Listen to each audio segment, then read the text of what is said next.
All right, welcome back, Truth Seeker. We'll have one last conversation about the Rig March Madness 2022 tournament. I'll start off by saying congrats to the winners. Like I told you before the game, I didn't have a call on who would win this game, but my advice to the community for the game was to take the under. I like the under a lot. The over-under was set at 153 points. I thought the score was going to be right around 144. And instead of it being 141, that's fine. That's on the underside. So congrats to everyone who took that advice. Why did we like 144? I actually just uploaded a video about it, and YouTube blocked it. It's funny, they keep blocking the videos I upload at the end of games. They're not blocking them during games, but they're blocking them at the end of games. But New Orleans in Gematria equals 144. A lot of rituals with that number, period, because it's the number of the Jesuit orders who are behind the script. And the one other thing I said is if you are going to take North Carolina, because again, they had a good riddle as an underdog, but Kansas had a great riddle to win as well. I said, if you take North Carolina, you better take those points. And they were a 4.5-point dog. They lost by 3. So if you did take North Carolina with the points, it's not a big win. But for those of you who don't know, if you bet on an over-under, it's a straight bet. You bet 100, you win 100. On a cover, if you bet 100, you win 70. So it's not a real exciting kind of bet. But you know what? Had you done both bets that I said, if you're going to gamble to do, you would have won on both. You would have won, if you bet 100 on both, you would have won $170 tonight. Had you parlayed them together, you would have won a little more. But again, if you guys missed the video I put out before the game began, we talked about very, very specific numbers, what made the game tough to call. And I mean, if you watch the game, the exact numbers we talked about are the exact numbers that unfolded. And since the trolls are always so busy and active, again, I just would really like to hear one of you call in and bring an intelligent argument. I'm talking about the significance of 57 during the game. And they literally bring it back from a commercial break, tied 57-57, showing you that in 1957, UNC beat Kansas in triple overtime in one of the most exciting games in tournament history. I mean, what are the odds of that, right? And again, in Gematria, Roy Williams equals 57.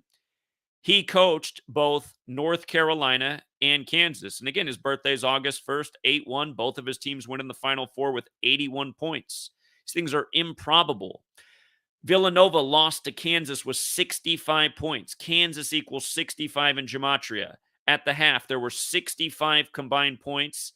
And today's game, 65 days after the birthday of Kansas. Kansas is the 34th state. They end up winning the game, picking up their 34th win of the season. And they do it over the Tar Heels, and Tar Heels equals 34. And what's fascinating about that is if you guys go back and watch the free video I put out at the beginning, I showed why ESPN's original graphic for the March Madness bracket being out was Holmgren of Gonzaga with his number 34 jersey. Holmgren equals 34. It's been a big number this year in sports and news. Remember, in the Super Bowl, Matt Stafford became the 34th quarterback to win a Super Bowl at age 34.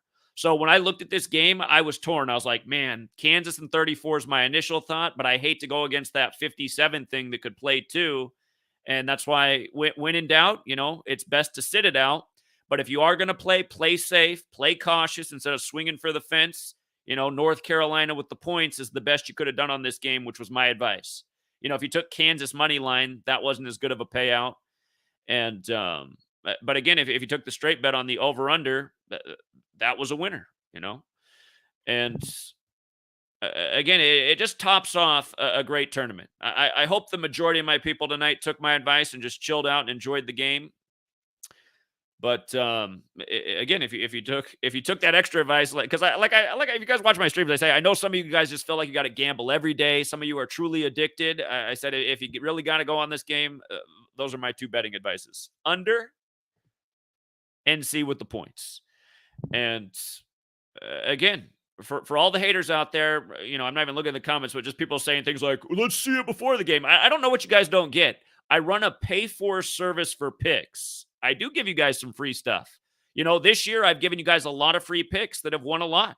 Had you used my free picks for 2022, your record would be something like 11-2 this year. And again, go back and watch the videos. If you think that's not true, you'll find out it is true.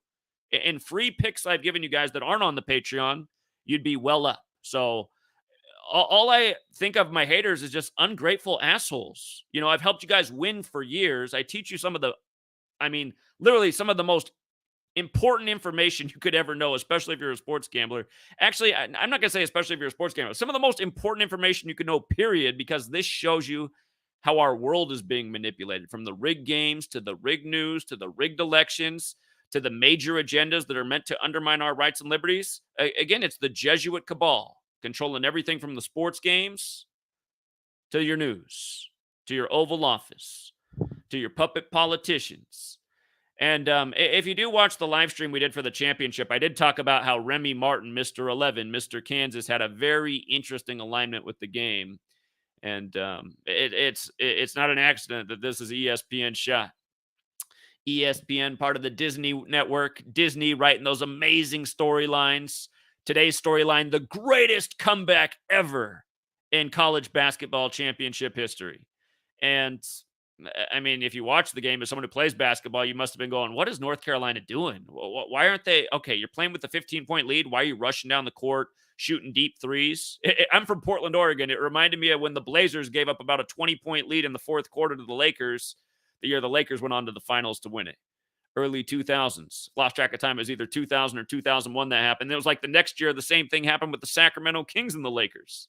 Ralph Nader even wrote a letter about how it looked like the NBA was fixed. The officiating was unfair. But yeah, I'd like to hear it from all people. Again, the haters and the trolls are always the most active, but I don't see them saying anything that's true. I just see them saying that I lie and I'm a fraud, which is not true. Again, my work speaks for itself day after day. The real people who follow the work, again, for all you guys who are persuaded by the very heavy, and you have to realize, I mean, the trolls that are here 24/7, 365, don't be fooled for a second. These people are likely federal agents and employees of casinos. But again, if I was a liar and a fraud, why would I have out of all the people that have a YouTube channel, I have one of the biggest followings in the world on Patreon, if you didn't know that. And ask yourself, why would that be the case if I was a liar and a fraud? And again, you guys just watched the video I put out before the game began. I laid out the numbers for you that showed themselves all throughout the game. NC starts in a big hole, Then they rally back to tie it 11-11, that other Kansas number, right? And not to mention the game starts 3-7, 37th March Madness Championship. Again, first time an 8 seed's been in the championship in 37 years. Kansas Jayhawks 37, Carolina 37, Jordan 37. Jordan won with NC in New Orleans 40 years ago. At the half, they're literally telling you that Bob Fishman, who's been directing, they use the term directing, who's been directing Final Fours for 40 years, is retiring as North Carolina's up 40-25, 65 points.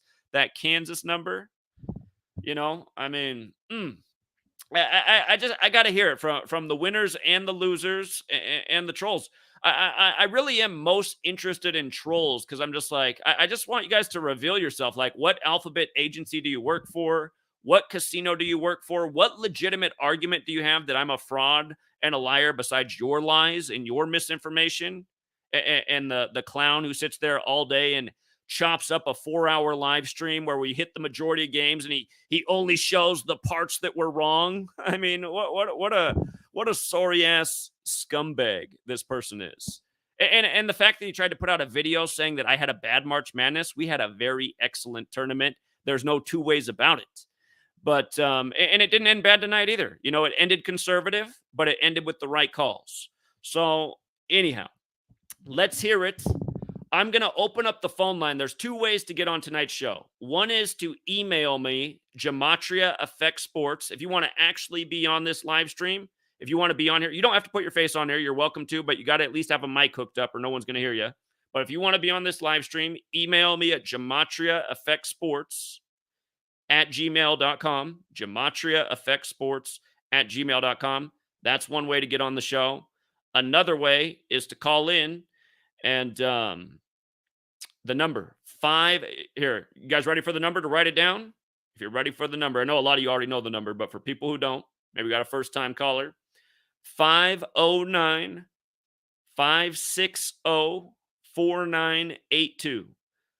So 509-560-4982. 82. That's the number. And if you can't remember that, the email, I'm going to be checking the email. But, you know, again, I don't know where the argument is that these games aren't scripted. I don't know where the argument is for the person who says Gematria is bullshit. I just don't know where you guys are coming from when the facts pile by the day. I mean, look at all the work I put out for you for free to document the rigging of the tournament. 608, what's up, 608? Hey, man. Yeah, what's up? Hey, man, love your work. Love the Gematria. You're a trans Jew shill. Now, where's your accusation coming from? Because it's false. Oh, he hung up. So he calls in and says, you're a trans Jew shill. Okay. Again, raised Lutheran, never been Jewish. You know, I'm not circumcised.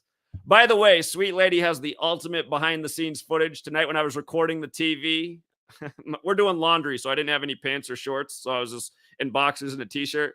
But I got up in a moment of excitement to try and capture the screen, and I was a hair too late. I was trying to get the highlight of the 57 championship, but Sweet Lady decided to record from behind because she noticed that my boxers were hanging halfway off. She thinks I should upload the footage as the behind-the-scenes footage, but I don't think too many people out there want to see my ass cheeks. So anyway, if you do want to call in, and again, if you're going to be a troll and say shit like that, stay on the phone and back it up. Don't just hang up like some pussy like the last guy. Anyway, 716. What's up, 716? How you doing, Zach? They won on the 4th. What's that? They got their 4th championship. Yes, Kansas got the 4th championship on 4-4. That was another thing that I liked about Villanova earlier in the season, that they could have also got their 4th championship on 4-4. That was one of the things that was right there for Kansas that made it a tough call tonight. Yeah, and then they were on 33 wins and 6 losses, and they could have gotten 3-3-7, like the number in the Super Bowl that we saw. That could have hit, but like we talked about, man, Kansas is the 34th state. They won it 34 years ago. 34 has been a huge number this year. Tar Heels is 34. Imagine had North Carolina won. They would have been 30-9, like Tar Heels is 309, like they just gave Coach K his 309th loss. That's why the way that they had this game, it was just like, man, this is a really hard game to call the winner. But I mean, as someone who follows the work, were you pointing out to the people around you like, oh my God, 65-65, 57-57? Are the people around you listening to this? Yeah, even MJ didn't even show up on the game, so I don't know. That was a hard call. You know, Michael Jordan didn't show up. You know, he went to that school, but he didn't show up to the game. Sure. Roy Williams was there fussing with his mask all game. So. Yeah. All right, man. Have a good evening. It's all right. Yeah. Right here. All right. Take care. Okay. Why? Hold on.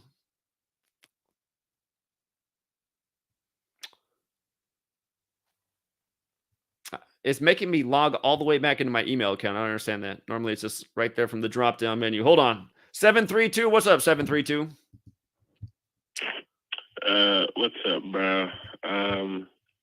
I was just wondering, how many times are you going to get stuff wrong, bro? So what did I get wrong? Tell me what I got wrong tonight. I gave out 2 pieces of advice tonight. If you take UNC with the points, and I like the under a lot. So what was wrong tonight?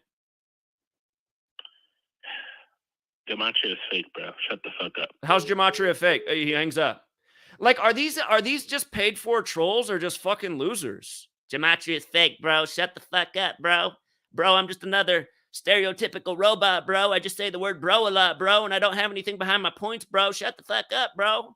What we heard there was an emasculated faggot, which is a common sight at this day in the United States of America. Nation of a bunch of retards and sorry-ass motherfuckers. What do we got here, 818? I hope we got a better caller.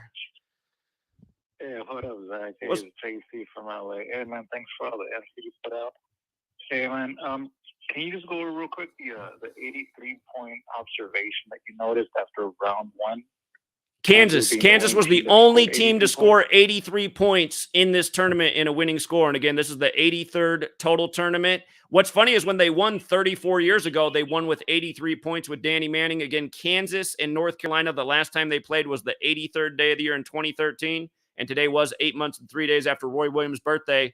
But what we saw early in the tournament, when I said because what we noticed about Kansas is the media wasn't talking about Kansas at all. They were a 1 seed with a lot of seniors flying under the radar. Nobody's talking about them. They have a great team, and they were the only team to score 83.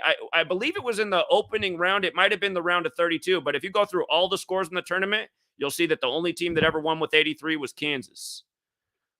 Yeah, remember that you did call that. Like, it was the first round, so I should have paid a little bit more attention to it at that time and put a future real quick. But I mean, you were right on that observation. Well, again, you guys, I'm always going to Big Al because Big Al, he's a veteran in the community. He makes smart calls. He heard me say that, and he put down a nice little prop bet while they still paid 5-1. He was really hoping for Villanova because he could have made about 6 G's on Villanova, but he made several thousand in the tournament, and he pocketed another 500 tonight. Granted, if you talk to him, he's disappointed right now because he would have made more money on his North Carolina future, but he still won 500 more tonight, so...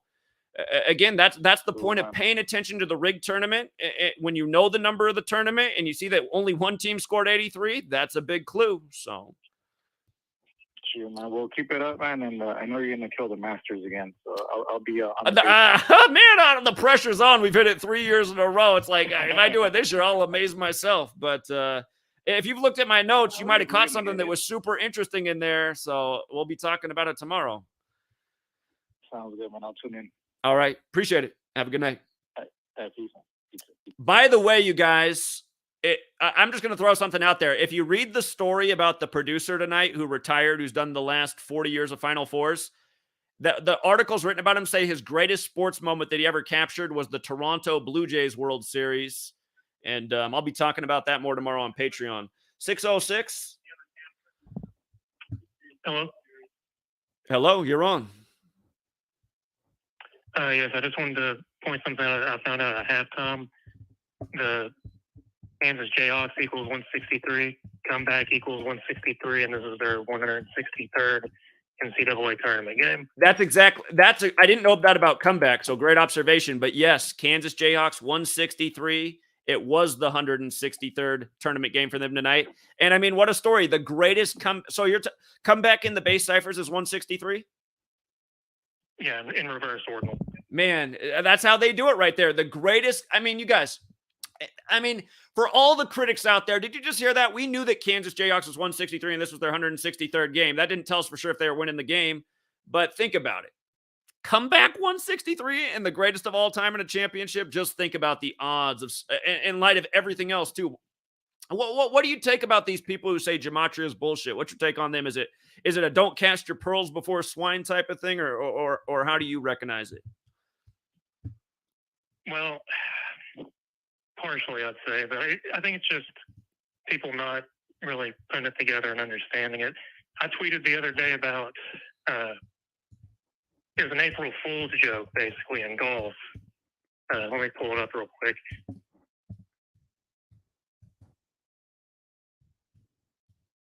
So, let's see. Ron Palmer was a second-round leader in golf, and his name matches all 4 base stoppers with April Fools. So I just don't know how it can be a coincidence to anyone out there. I don't know I really don't know what's wrong with the critics. I feel like they're just trolls, just like the people who've called in tonight and talked some shit and then hung up the phone. But really great catch on the comeback. I didn't know that. So I'll have to remember that the next time we see a 163 scenario. Good one. Appreciate it. And one more quick thing. Kansas entered with 16 Final Four appearances and 3 championships tonight. That like another 163. Yeah, good one. Good one. Good one. That's all from me, though. All right, appreciate it, man. No problem. All right, take care. All right, here let's just verify it. Does comeback equal 163? I've never talked about comeback 163 before, but I know everything else he said is true because those are things we talked about before the game.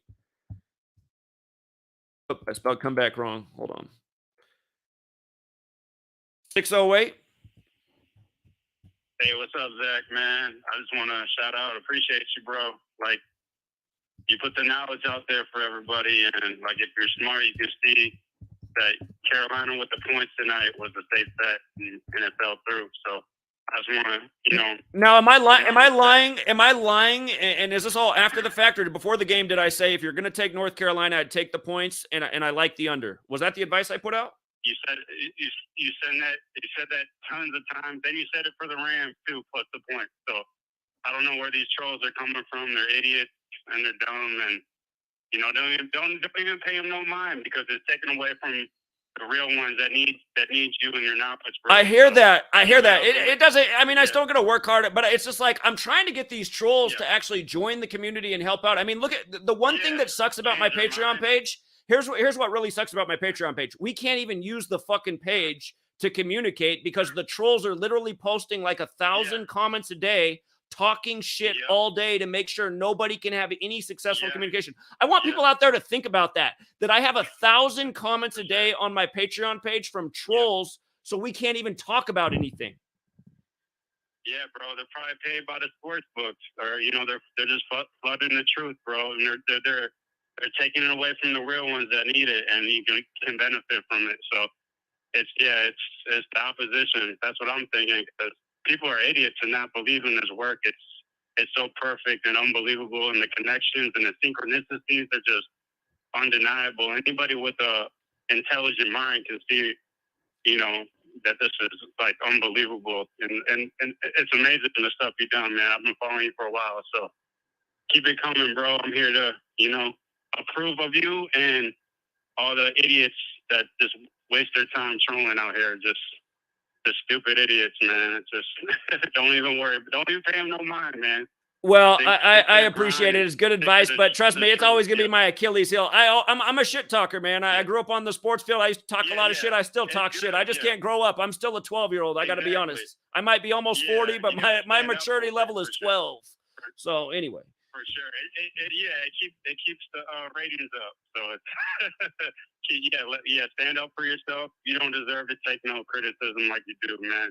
Yeah, I mean, fuck all my critics. Show me anyone who has a better resume than me. Show me anyone who's dropped more dope knowledge about sports, rig sports. Bro. I mean, show it. In the world. Here, I got to point out something else. Unbelievable. I got to point out something else about the word comeback. The word comeback has Gematria 46 like March Madness, and Kansas just got to 4-6 in championships 46 days after Jordan's birthday against his old team. How about that?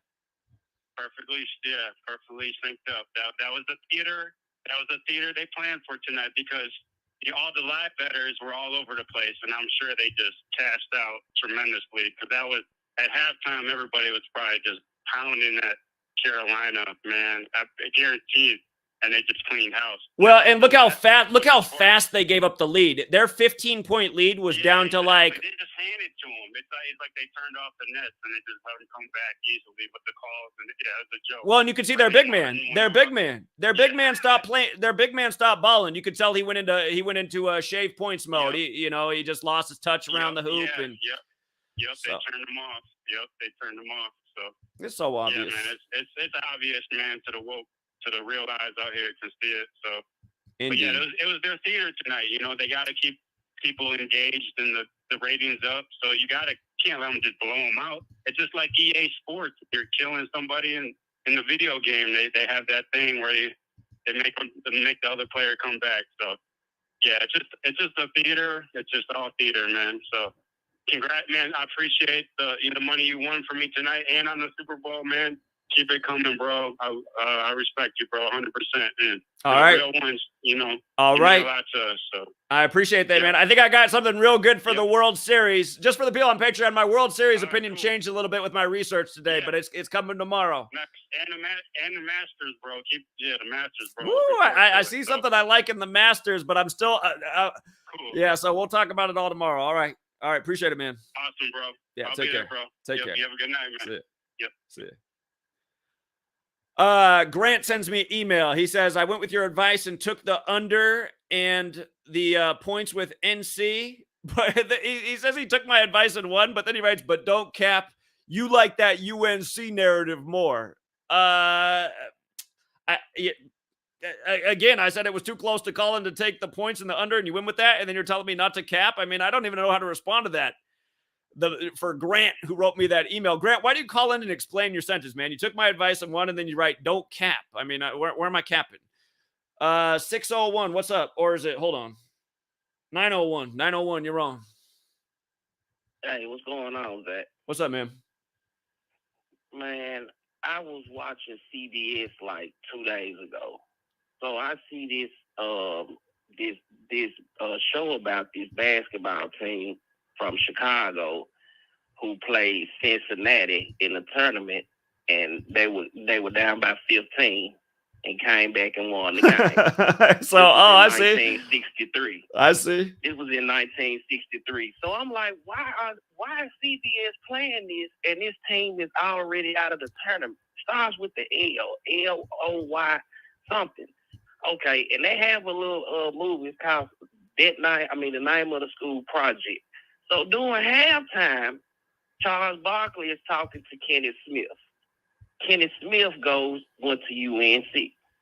He brings up the movie that I'm talking about. He says if North Carolina comes back, that this will be the biggest comeback since the Chicago team of 1963, who came back and beat Cincinnati. They were down by 15 points at the halftime, okay?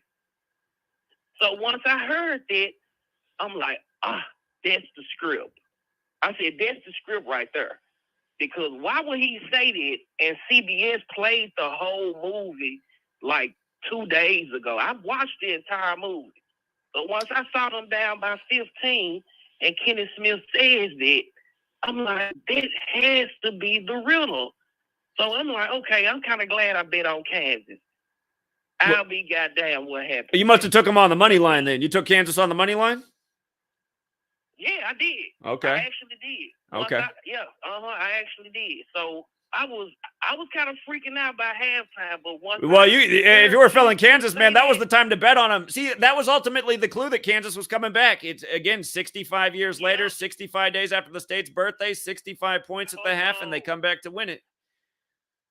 I thought about you, Zach. I said, I hope Zach do a live tonight. I got to get on there.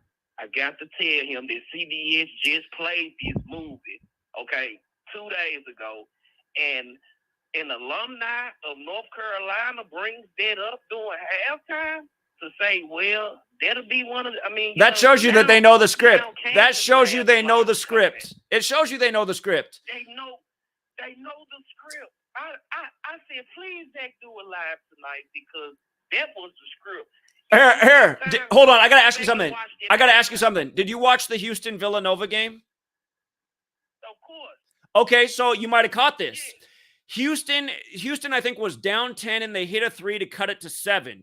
And then it went to a commercial break, and the announcer goes, "What a run by Houston." And I thought, wait a minute. They didn't just go on a run. They made one shot, and we don't normally call one three-pointer a run. So I was like, that's a weird comment. So then when they come back from the commercial break, then what happens? Houston goes on a run, and I can't remember if they took the lead or tied up the game, but then they go to another commercial break, and I'm like, look at this. This guy literally read the fucking script a commercial break early. It's just what they do. Like, you have to catch everything that they're saying. And when I heard Kenneth Smith say that, I was like, I'm right. I knew that was it. I didn't bet on Kansas until yesterday. I kept thinking about it. I couldn't get that movie out of my head, though. I couldn't get it out of my head. And once I saw them down by 15, I said, this is the script. Kansas is finna have the largest comeback in tournament history. But now watch. ESPN is going to be talking about the Chicago team that I'm talking about tomorrow. You bet anything on it. Okay, yeah, they'll be comparing it. Yeah, I'm sure you're right. But again, this is what happens when you're awake. When you're awake, you see the clues. And you're like, that's why they did that the days before. And by having that piece of knowledge in your mind, that might have given you more confidence to bet on Kansas in the comeback. Here's my thought about being down 15. If you write out 15 as a word, if you spell it out, 15, it has gematria 38, like UNC. And now that we know comeback is 163, 163 is the 38th prime. So that's where these numbers fit together in gematria. And again, Kansas is 163rd tournament game. And this was 1963. So that 163 is still in there somewhere. Mm-hmm. You see what I'm saying? Mm-hmm. It's still in there somewhere. And why would Kenneth Smith say it? Out of all the people, like, why would you bring that up? Because he's the Tar Heel. He's the Tar Heel. So because he's a Tar Heel. He's the puppet. He made a mistake and gave out the script. And I was so comfortable after he said that. I left, went to the store, went and got something to eat. I come back, Kansas on top. I said, I knew that was the script. I just sat here and laughed the whole game. I just said, Zach, please do it live. I just want you to go back and watch that halftime show, and you're going to see Kenneth Smith say that, and you're going to be like, man, my caller knew what he was talking about. And ESPN is finna ride this tomorrow. It's going to be about Kansas and that 1963 team that came back and beat Cincinnati by 15. That's what it's going to be about. Great observation. I really appreciate it. Glad you had the eyes for that. Thank you. All right, Zach. All right, take care, man. See you. All right, so far nobody's emailed me to jump on the show. Again, GematriaEffectSports@gmail.com if you want to get on here. And, I see Kayla Decode Talker out there. She helped a lot of people make money on Jordan's birthday. I'd love to get her on here. Mr. Futures is out there. I'd love to get him on here. What's up, 708? Hey, what's going on, Zach? What's up, man? We're looking out with the point spread, man. Did you take the under? Oh yeah, I took the +4 North Carolina. So it wasn't all hindsight then. I'm not after the fact, Zach. Then, right? I had some good advice before the game. Man, don't worry. Look, as I'm saying this, I know there's a couple hundred people listening. You trolls, keep trolling, because all you're doing is wasting your breath. The man said take the points. He told you there was riddles on both sides. And I don't know how many times I've called you, and I don't know how many times I'm going to tell you, as long as there's live betting, that the riddles are going to be stronger. So you have to just look for which riddle was the strongest. North Carolina riddle, it looked strong, but I noticed it was just too much attention on North Carolina. And I was just like, you know what? Zach is right. Take the point. Hey, I got to ask you something. I got. First of all, good job with the bets tonight. What do you make of it? What do you make of this shooting percentage for North Carolina? Tell me what stands out to you about these numbers. North Carolina was 23 for 73 from the field. 23. How about the 73? It's 73 days after Bill Self's senior's death, and Carolina's 73.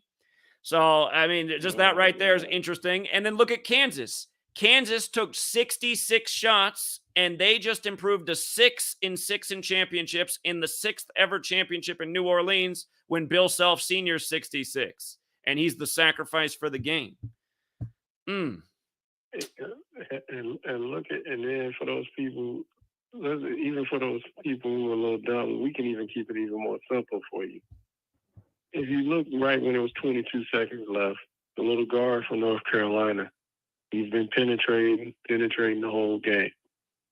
They're down by 3, and then he just jacks up a 3 from deep, like 3, 4. Oh my God! Feet behind. Oh my God! I was like, that was terrible. Like you literally just like, and I'm at work. Everybody's in the break room. Like, what kind of shot was that? Exactly.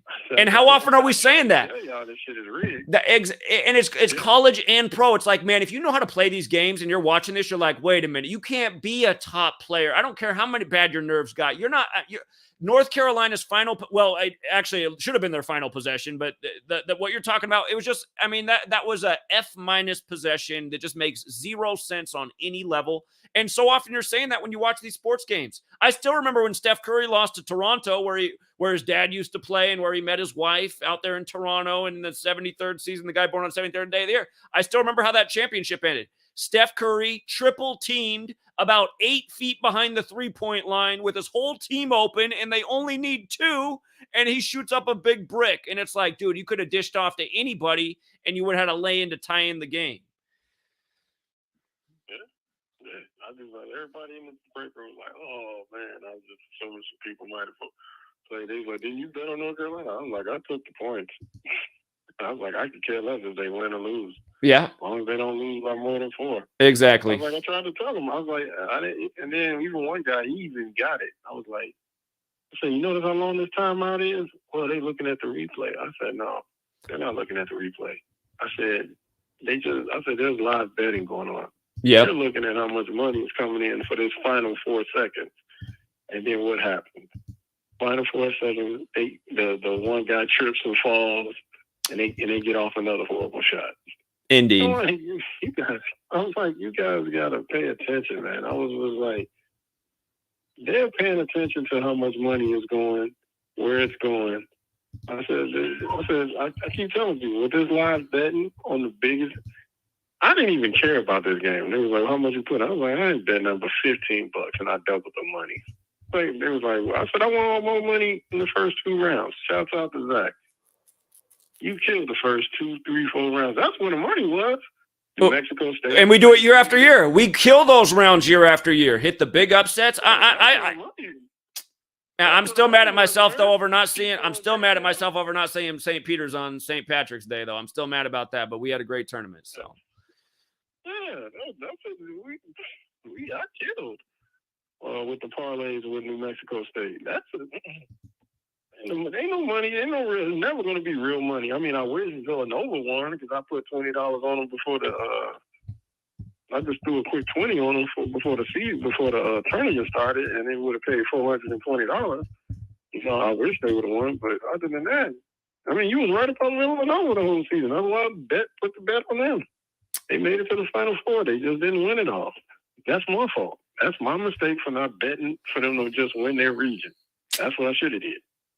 And the thing about that is, the Villanova, I mean, it would have been nice if they would have hit because we got them when they had good odds. But it was like I knew there was going to be something about 1985, and what it ends up being is the first 8 seed in the championship since 85. So it's not exactly Villanova, but we see. And then you got to love how Jordan drops the 85 Georgetown shoe the day that Villanova goes down and UNC, the 8 seed, makes it. It's just like, man, look how they do it. Right. But that goes back to what you always say. You still have to learn how to bet. Mm-hmm. And had I instead of just put that $20 on Villanova just winning the region instead of just them winning it all. Like now, when I bet, I don't bet on people winning the championship because that can go any way with the way money swings. Now, what I do is like on football. Before, when you were talking about Aaron Rodgers and all of that, I had put a couple of dollars on Denver to win the AFC. And that was when they had good odds, and this is before they got Russell Wilson. I ain't put a lot, but I put something. I'm not putting them to win it all. Just to win the AFC. Put someone to win the NFC, Eastern Conference, Western Conference. I'm not going to put any more money on someone winning the championship because the odds are still good if you bet on them just to get there. Sure. And you've been spot on about who got there. You said, hey, pay attention to Villanova. Villanova got to the Final Four. Yeah. You said that before the tournament started.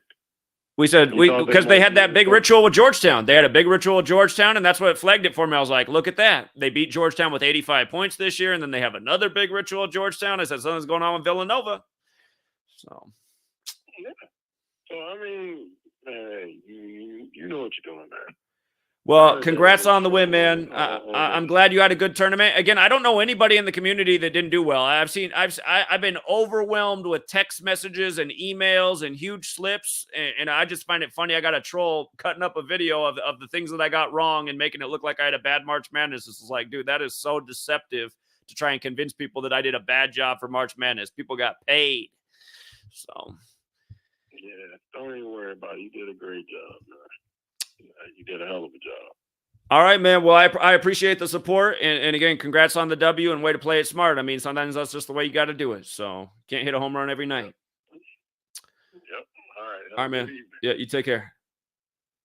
And again, for the guy out there that goes by Sports Gematria, literally come on the show. Put your face on the screen and explain why you do what you do. You've been trolling me for over 7 years. That's a long time to ride a man's dick. 7 years every single day. That's some straight up homo shit. And you're the most sorry-ass motherfucker I've ever seen, calling me a liar and a con man. You're the con man. Come on here, you coward. All right, what's up? Next caller. 916. Hey, what's up, man? What's up? Okay, you got me laughing. Okay. So I noticed yesterday that the number 11 car, Denny Hamlin, won the race. You were talking about that number 11. Okay, Kansas. See, they had everybody talking about Coach K, right? And then it ends up being Kansas with a K. Right. And then Hamlin is 57 in just simple English. And you were talking about the 30. Hamlin in the most pure cipher is 30. They announced at the halftime that Kansas shot 30% for the first half. And so there's a whole bunch of stuff around NASCAR. So that's what I picked up on and went ahead and took Kansas into live betting at halftime. And you got what kind of odds you get on that today at halftime? What'd you get on that? 3-1. Man, that's crazy. They only paid out 3-1 when they're down 15. See, and that's a sign too that it was only 3-1. Another reason I took it. Yeah, because normally a team's down 15-1. Man, you can get odds of like 8-1, 10-1. So 3-1, it's like, it's not, okay. Right. And you just reminded me. You said the 15 because they were down by 15 points, and Hamlin got his 47th win yesterday. The 15th in prime. The 11 car. That's funny because remember what just happened when Kansas beat Miami? Miami, they got outscored 15-47 in the second half by Kansas. Right. So I don't want to take a whole bunch of time. Now let me go over what they did last week after the round of 32. So a kid by the name of William Byron won the race. And William Byron's born on the 333rd day of the year with 32 days to go, born on November 28th. So, and then the last game of the round of 32 was UCLA, and they could go 33-3. William Byron born on the 33rd day of the year in the round of 32 with 32 days left. They do it every week. So. Well, great observations. And again, for people listening, this is a man who knows. In the world of sports, it's all connected. It's all connected. If you see the script, you can get on a hot streak and write a bunch of riddles. So you're listening to it right here. And I took your advice on the big time was to not bet this game tonight until it went live.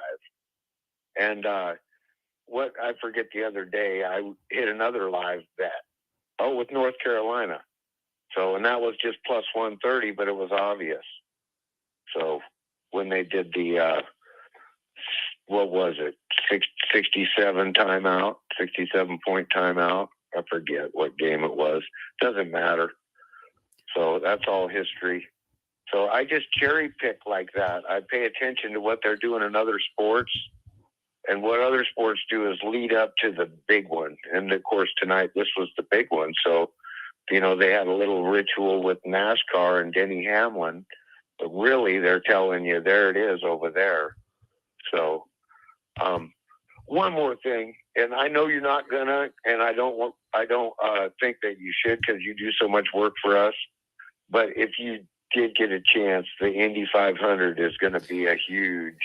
I wouldn't be that helpful at it, though. I'd have to get luck because, it's helpful when you know something about the sport. Like, I literally know nothing about the Indy 500. It would have to be a completely number ritual for me to nail it. But so often when you don't know the narrative, when you don't know the elements there, you're going to miss it. And that's part of the thing, too. I didn't watch a single college basketball game at all this year until the tournament. And so I didn't even realize it was Coach K's last season until after the first round of the tournament play. I was like, oh, shit, I've been missing out on that. It's Coach K's last year. Whoops. Okay. Got a clue into that. And then you went 80%, Zach. You went 80%.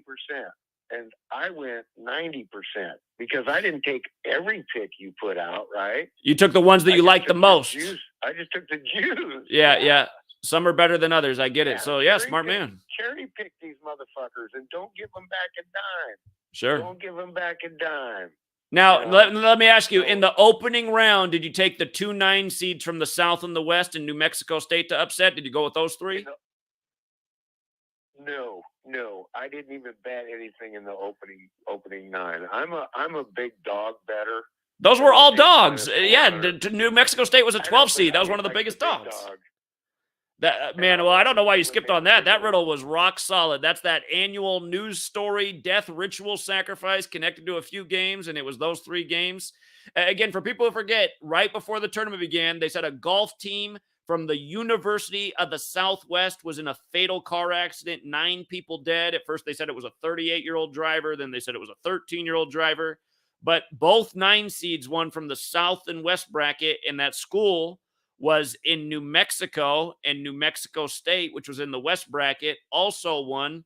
And the crash was in Texas. And think about it, a Texas crash of a New Mexico Christian school. Who was the 9 seed in the South bracket? Texas Christian University. So both 9 seeds win, and New Mexico State. And again, this is what they're doing year after year. I don't know if the car accident was real. I don't know if anybody really died. I just know every year they put numbers in stories, and it's so obvious when they're connected to the tournament. You follow those stories, you get the big fat W's. And the years where I've been able to nail the tournament from the beginning, both teams, it's because of a news story. So anyway. Right. And a lot of it is because I really, at that point of the tournament, I was so busy. That I wasn't even really looking at it. So, and I went to Tulare, California and won $20,000 racing. So it really didn't matter. Well done. Well done. All right, man. Well, I appreciate the call. Congratulations. Don't spend all your money in one place. Okay. Thanks, man. Later. Yeah. Have a good night. Again, you guys, a big clue for us and why I said, you might want to put a future in for Kansas. They are the only team in the go look at every score. You'll see they're the only team that scored 83 points opening round and every round after. 83rd tournament. 805. 805. Yes, sir. What's up, man? What's up, buddy? What's up? Hey, I'm just calling to see if Zach can give us something on the Masters. This is Zach, and I'm going to do the Masters tomorrow on Patreon. Okay. Yeah, I'm on your Patreon, man. I appreciate it. I've been following you for a while now. 1 p.m. Pacific, 4 Eastern. Brother. We're talking golf, and we're putting out some futures for baseball tomorrow. 1 p.m. Pacific, 4 Eastern. That's the stream time. Right on, brother. Keep up the good work. All right, will do, man. Have a good night. All right, man. Peace out. Yeah, the pressure's on for golf, man. I mean, it's hard to nail the golf tournament. We have hit the last. I mean, show me anyone in the world who's hit the last 3 Masters. I mean, show me. Last year's winner was 40-1. You guys, it's like you don't even got to wait for the whole season to unfold. It just happens in a weekend. My eyes are getting bad, man. I'm getting old. 984. Zach, what's going on, man? What's up, man? Not much. I ain't caught to waste your time. I just wanted to bring something to the table, kind of help gauge why, you know what I'm saying, Kansas won. But, Bill Self Sr. sacrifice, of course. The first point of the game was scored at the 19-minute, 39-second mark. He was born in 1939. UNC fell to 29-10. He was born on 10/29. And, And then Bill Self stayed on 124 losses in the 124th season. 124 is a reflection of 421, the 82nd prime. Bill Self Sr. died at 82. Which means he died in his 83rd year of life as well. If you died at 82, that means you died in your 83rd year of life. Where did you find it? Where did you find Bill Self Sr.'s birthday at? I actually looked for that and I didn't see it. So his birthday is 29/10, huh? Yeah, 10/29. Yeah, as soon as I seen that, I was like, yeah, UNC is losing. 10/29/1939. And the first bucket of the game was scored by Kansas at the 1939 mark. Crazy. And that means 21 seconds elapsed. And this is the 21st week of the season. Moon equals 21. Bill Self Sr. died on the 21st. And Bill Self Jr. stayed on 21 tournament losses. And this game was 730 months since his last title win. The 730th prime is 5,521. Bill Self Jr. improved to 55-21 in tournament games. You know what's messed up? He died on the kill date too for January. That date had the 4464 numerology, and blood sacrifice is 121. And again, 73 days before the championship, sacrifice 73, the 21st prime. You just said he stayed on 21 losses. I should have looked. I was looking for his birthday. I should have just thought to type in obituary, and there it is, man. He was born on October 29th. UNC did just fall to 29-10. Exactly. And it was 730 months after his last title. big ass 73. And then I heard you ask somebody earlier in the stream, did they think Gematria was real? And I understand, like, you know, like if we decode games and like your decode comes out right, then it's like, okay, like Gematria is real. But if it comes out wrong, then it's like you question Gematria. But it's certain little things that prove it. Like tonight, University of Kansas Jayhawks equals 346 English ordinal, and they improved to 34-6, 346 days before Joel Embiid's birthday, who used to play for Kansas. But what proves it is with 5 minutes and 46 seconds remaining, the 124th point of the game was scored. And again, Bill Self stayed on the 124th loss in the 124th season. And 5 minutes and 46 seconds is 346 seconds. Like, what are the odds of that? That the 124th point is scored at the 5 minute and 46 second mark, which is 346 seconds. And they improved to 34-6 for the season. Not a coincidence. But that right there proves it, though. Like, I mean, there's examples every day that prove it, right? There's a gazillion examples that we have to prove it. It's just like, the reason some people aren't persuaded is that age-old quote, you can't convince a believer of anything. So if somebody just believes that sports are legitimate and there's no way you can rig it, as so many mindless sheep regurgitate over and over, there's no way you can rig sports when it couldn't be any more obvious that they're rigged. That's their belief. They're not looking for evidence. They have this belief that they don't want to be broken because their life as a spectator, which is what a lot of people are in our society, they don't really even have much of their own life. Their life is watching screens and watching other people play games that they don't know how to play. That's the most fulfilling thing in their life, is watching the screen, watching the game. They don't really know how to play the game. They just enjoy watching it. They don't want their world to be shattered because all they really have in their little tiny puny world is the belief that the games that they waste their life watching aren't rigged, which they are. So, right. That reminds me of that Matrix scene when he was like, I don't want to remember nothing. And he wanted to go back to like the fake world. He wanted to eat fake steaks and like the fake shit. Like, he didn't want to be like in the real world. But yeah, man, like I think it's a lot of like even like within the community. I think it's a lot of us like I think the perfect analogy is like a lot of us found the rabbit hole, but like I think we grew complacent with the fact that we found the rabbit hole.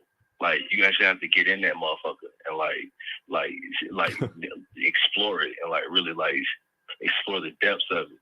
So like I feel like a lot of us, like, you know, we gotta step up our game. You know what I'm saying? Like, maybe like what we doing ain't quite good enough. You know what I'm saying? As far as like figuring out the outcomes of games and stuff. Like, maybe like we like gotta step it up a notch. Of course. And I mean, if you listen to me, I've been saying for a while, I've been saying the truth about me. You know, I racked up a resume years ago. I'm not that hungry anymore. I'm not that hungry. I don't have anything left to prove. I've taught people the knowledge, and that's why I passed off the torch to all sorts of people years ago. I said, how about you start your Patreon page? I think you'd do a good job. We got Rod out there with the Patreon who's hungry. He's helping people build and learn more knowledge every day. We got Victor out there doing it. Itachi stepped up. So, I mean, the truth is I'm not that hungry. I mean, it might sound like the wrong attitude, but, you know, I teach the knowledge well and I help people win, but I could do a lot better than I do if I really wanted to. If I wanted to drop spending so much time on the news and writing books and just zero in on perfecting rig sports, I could do that, but I don't have the hunger to do that. I'm content with where I am with it. So I totally hear what you just said, and it's true. And that's why when I teach it to people out there, you now have the power. You have the knowledge, and now with your mind, you can take it to the next level. You know, Victor has accomplished something. Well, I mean, he's being really selective, but he's hitting at a very high percentage, and he's been doing it for a whole year. I might say what Victor's done this year, maybe, well, he's got to hit a lot of futures and stuff like I've done, but what he's done this year, you could argue, is maybe more impressive than anything I've done yet. And that's exciting to me because Victor's a great student. Itachi's doing amazing things every day. He's digging deeper than I've ever dug before. He's getting in that rabbit hole, like you just said. I don't like to use that phrase really, but Itachi's definitely doing that, man. Tonight he was even looking into Michael Jackson and how he might fit into the game. I'm like, I don't know if Michael Jackson fits in with this. Maybe in the 80s, it was all about Michael Jordan, Mike Tyson, Michael Jackson. But anyway, I hear what you're saying, and people should understand. I'm not that hungry because I already proved this shit 6, 7 years ago, beyond a shadow of a doubt. I don't have anything left to prove. It's only the dummies and the swine who aren't catching on. And thank you to all the dummies and swine, because if you all caught on and lost to what I said 7 years ago, either all the casinos would be out of business and there wouldn't be anybody to take any money from anymore and bookies wouldn't exist, or they would have had to switch it up, you know? And so thank you to all the swine who allow my people to keep on winning. Thank you. For sure, man. Yeah, I just wanted to speak my piece, man. I appreciate that, man. And I appreciate you. And you're going to be another one of those people in the community because you got the right attitude and the right mindset. And you're right. This research can go a lot further than I've taken it. We're in the element. I mean, think about it. When people discovered mathematics thousands of years ago, it started off elementary, and then it got more complicated and more exact and more sophisticated. And the next thing you knew, man was so good at math, they could build buildings thousands of feet into the air. That's mathematics. You couldn't. The original mathematicians weren't good enough to build a skyscraper, a mile up into the sky, but that's how it got advanced. I've laid the foundation for this. That's going to be my legacy, that I came and revealed this shit to the world, proved that this was what was going on, and then people will come along and they'll say, that's the human ego. I'm going to do better than Zach. And you see people out there that learn from me, and they're providing themselves, my picks are better than Zach's, and they're really not, but again, I mean, that's just the way the world is. And I'm cool with people getting better than me. That's what I want to see. I want to see this work grow and expand and the game change. So I appreciate the call, friend. Did you have anything else you wanted to say? Yeah, that man, you just send Equinox into the community, man. Like, you don't owe no explanation to nobody. Like not like jumping on your jock or nothing, just keeping it all the way real. I've been studying this stuff for 4.5, maybe 5 years now. That's because of you. Like, if I never would have found your channel on YouTube, I wouldn't know this stuff. And it's because how well you teach it and how well you understand it. So for 9 years, man, you've been consistent, bro. You owe no explanation to nobody. And anybody you know what I'm saying, you not that, then I don't know. I feel like they capping. Zach, you got to give it to him. Anybody that's listening, you got to give him the flowers. If he would have done what he done, we wouldn't know what we know. Period. Nobody, anybody I can think about that teaches Gematria, nobody can really bring that shit home like that. And that's just keeping it real.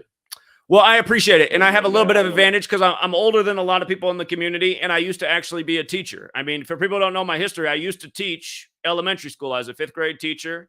And, since 2013, I got out of my last year teaching was 2012. I've been doing this ever since. So I've been teaching something else. For sure, man. All right. But yeah, man, I ain't gonna hold you that, man. Yeah. Appreciate you, man. Man. Appreciate it, man. Thank you. You have a good night. My trolls, they know everything about me. They're like, yeah, Zach's a teacher who calls people faggots. What kind of teacher is that? Yeah, you got a point, man. I got a bad attitude. When I work around children, though, I don't slip up around children. But when I talk to grown men who act like little bitches, who remind me of being on the playground when I need to beat somebody's ass back in the 90s, the same words slip out of my mouth.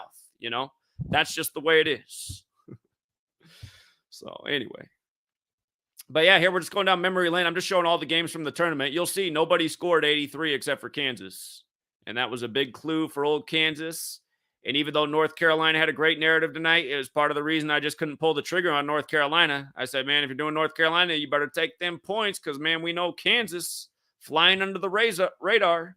And again, I mean, the media sold everybody on Gonzaga, Arizona. And again, the media is constantly selling people the wrong teams. They won't talk about the teams that's going to do it. That's why nobody talked about Kansas. There was no noise about Kansas, which really didn't make sense. Great team with one of the most senior rosters in the whole tournament. And you'd think that's what people should be talking about. 646. Hey, Zach, how you doing, Zach? Hey, what's up, man? Hey, I'm calling I'm really happy with what you're doing, man. You're doing a great job, and I'm happy that I found you, for real. I just want to tell you, if you can just if you can get a chance and decode Albert Pujols. Sure. He actually he's coming for 22 seasons, right? Who's he playing for this year? And he's the Cardinals. He's back on the Cardinals, Pujols? He went back to his old team, huh? Yes, sir. Okay. Yes, sir. And he's coming back in the year 22. Albert and Gematria sums to 22. he's gonna come for like his final season, which is 22, and he's now divorcing his wife after 22 years. Huh. So what's interesting about that, I'm going to have to look into this. I right before your call, I wasn't thinking about St. Louis being one of the teams this year, but the thing about 22 is in numerology, 22 is the master builder number. And when you spell out master builder, it equals the same thing as World Series in the two ciphers that matter. And Albert Pujols, one of the all-time greats, back in the heyday, he was just slugging home runs left and right with St. Louis. So, it doesn't mean St. Louis is in the World Series, but I'm going to give that a look because I didn't know that yet. So that's a piece of intel you just passed on to me, but I'll look into Albert Pujols. Interesting. And that's all I got, Zach. And thank you so much, buddy. You have a great mind, and I learned so much. And now I see the news with different eyes, for real. Have you ever seen the movie They Live? They Live? No, I haven't seen it yet. So in the movie, the guy finds a pair of glasses, and when he puts on the glasses, he sees the world with a new lens. He can see things that he just couldn't see before. And I always say, it's kind of a corny movie, but that movie is literally like what Gematria is. It's like you get on the Gematria glasses, and then you see things a little bit different. So. And it's funny. I've been telling people, and they just like, what are you talking about? Like, what the heck are you talking about? Like, you crazy? And they just don't want to see it. Like, they don't want to see it. You know what I'm saying? Like, it's hard for people just because I guess they're used to it. Indeed. Well, I appreciate the call and the heads up. I'll be talking about Albert Pujols in my stream tomorrow. I'm gonna do some research on it and see what I see. So thank you. Thank you so much. All right, take care. Now, I bet this game was a clue right here. In hindsight, because you see Kansas one was 66 over Providence. In Sumerian Gematria, Providence is 666. Again, Kansas just got to 6-6 in championships in the 6th ever championship in New Orleans. And I just see the 40 points in the second half. It's kind of like how they were down 40-25 and 40 years ago, UNC won there, but not this year. Kansas reversed the fate. But see, you go back and you look at certain scores in the game and you realize it was part of the puzzle. Because, again, all these games are scripted, you guys. I know you can't wrap your head around it, but they're using technology to ensure outcomes. You got players intentionally around the basket, missing and making shots. You can see when these big men go into shave point mode. What's his name? The big man from Michigan, the big white dude. He's a smooth operator. He went into total hack mode when Michigan got knocked out. Timmy for Gonzaga played like trash the game they went out against Arkansas. And you can just see it, man. They're not trying to play. The big man for North Carolina played like a bum in the second half tonight. He didn't just forget how to play basketball. He did what he was told to do. He's going to be in the league because he follows directions. What's up, 929? What's going on, Zach? This is Josh from Queens. I called in a couple weeks ago with Lute Olson information. That didn't work out, but all in all, it's been interesting because even early on, I thought Loyola Chicago would be. Hold on. Let's just pause. Let's pause. Your call about Lute Olson was not bad because we're looking for the things that they do. And I changed my mind. I reversed my mind and thought, oh, man, maybe Arizona's going farther than Villanova. And that was a last-second switch that ended up being wrong. But, again, we saw that Lute Olson died at 83 weeks before this championship where we knew it was going to be about 83. And, it wasn't about Arizona this year. But who was it about? It was about Kansas, where the coach's father died by the numbers, synced up with the championship. So we know to look for these things, sadly. And it is interesting how it lined up so nicely for Lute Olson. And there might be a deeper reason to why he did die 83 weeks before this championship that had a lot to do with 83. Arizona had a great year. They didn't go as far as people expected them to. But, again, this is what they do. They ritually sacrifice people for these rigged games. And your call on that was not a bad call. It's not the way it went. It's just, obviously with the work, it's just interesting how when you're seeing them play out the narrative and you're saying, you're right on it. And, they just went in a different direction. And you're saying, wow, I just picked the wrong sacrifice almost, if you want to look at it in that nature, sadly. But I thought that was interesting. Again, going back to Loyola Chicago, I thought Jesuit School, I think they were there 4 years ago. They made their run, looking at that number 4, which played out. And I believe instead it was St. Peter's, who was the Jesuit school that made their big run as a Cinderella. So and again, same. Again, the Cinderella thing. The word Cinderella equals 83. They're saying this is possibly the greatest Cinderella story in tournament history.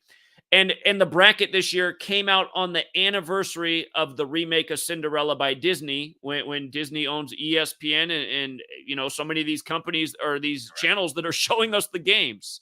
And again, for those of you guys who can't get your head around it, this is what they're doing. They're mocking you. We're living out planned scripts. And it's not to say that every player on the court for all of these teams was born and bred to be, but certain stars were. Like number 5 for North Carolina, that man's born and bred to be. Number 33 for Kansas, that man is born and bred to be. So, I believe there's some sort of, even to me, even some magic, some spells going on, because to get a guy like the center, I think it's Bacot. He rolls his ankle, but even when he rolls his ankle, I look at it and say, what an interesting time that this guy has this injury. Initially, when I first saw it, I thought he literally just faked the injury. Until you see it on the screen, you see guy rolled his ankle. Okay, we played basketball before. He goes out of the game. He should have sucked it up, but he goes out of the game, and then the next play is that Kansas guy, and the announcers are saying exactly what the play is going to be. Oh, you got to go down to the guy low. Of course, he makes one move, boop, puts the ball in the hoop, whatever. And as the guys who was on before, he said, and they still go to the live betting, they get the ball back, that kind of stuff. But I thought those things were interesting. Obviously, you hit it on the head with 83. You said it from the moment it happened. You said, "Oh, interesting. Kansas had 83 points." And throughout the whole, I even checked it yesterday, right before. I said, "Wow, has anybody else during the tournament?" I missed a couple of these games, so I was like, has any team hit 83 yet? I just for all the people out there, I've literally just scrolled through every single March Madness game, and as you've seen, the only score with 83 is Kansas. And again, go check it yourself. The only team who scored 83 points in the 83rd tournament was Kansas in the opening round, and that's why I told my people, you might want to put in a future for Kansas. They're flying under the radar. So, yep. But Loyola Chicago, sure enough, they did come back, because in the championship game, you're watching it, and they were the last school that overcame that type of deficit. And I said, look Jesuit. at that shit. They, I might have lost the bet, but sure enough, they had something to do with the riddle. Sure, and sometimes you just gotta laugh. If it wasn't for you and Mr. Futures, I would have put some money down somewhere, maybe would have lost it, but as Mr. Futures does say, a dollar saved is a dollar earned. So I said, you know what? Indeed, indeed. Sometimes you just got to play it smart. And that's why I was real conservative in the Final Four and in the championship. And I thought I really liked the under tonight, which came through. And again, I said, if you got to play the game, take North Carolina with the points. So. Well, thanks again, man. Appreciate the work. I'm always following you guys. And, just the community, obviously, you see the chat. And, you guys are doing great. Appreciate it, man. Yeah, Victor's a great student. You got it. Take care. All right, take care. Well, nobody wants to come on with me tonight. That's too bad. I'm always so lonely on here. I know the trolls are all sitting there. I know who's recording the video right now. He can't wait to snip it and upload a video. Oh, Zach lied. It's just like, dude, you're manipulating shit to make it look like I lied. You are a scumbag. Meanwhile, people's pockets are getting fat in reality land. Let's go out to 919. 919, you're wrong. What's up, Zach? Yeah, what's up? I'm not sure. I'm kind of late into the call-in, but I'm not sure if you ever mentioned there was a commercial. I think it was a beer commercial I don't know why I don't remember the exact thing, but I'm pretty sure it was a drink commercial, and I remember it having a ram and a red bird, and it was just like chilling on the couch. I don't know if you brought that up. I haven't seen that one. That during the yeah, I saw it. I've been seeing that since the Sweet 16. I don't know why I don't remember. So it reminds you of the Jayhawk. It reminds you of the Jayhawk.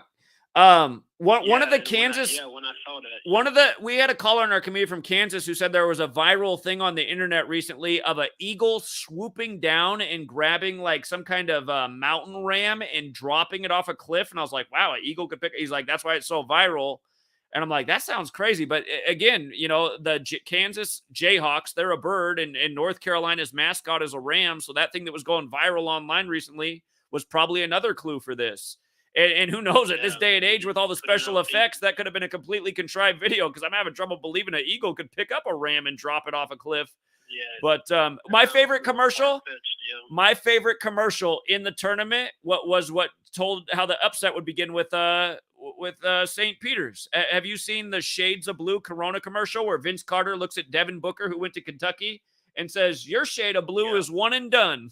and then his school loses in the first round of St. Peter's on St. Patrick's Day. Come on, man.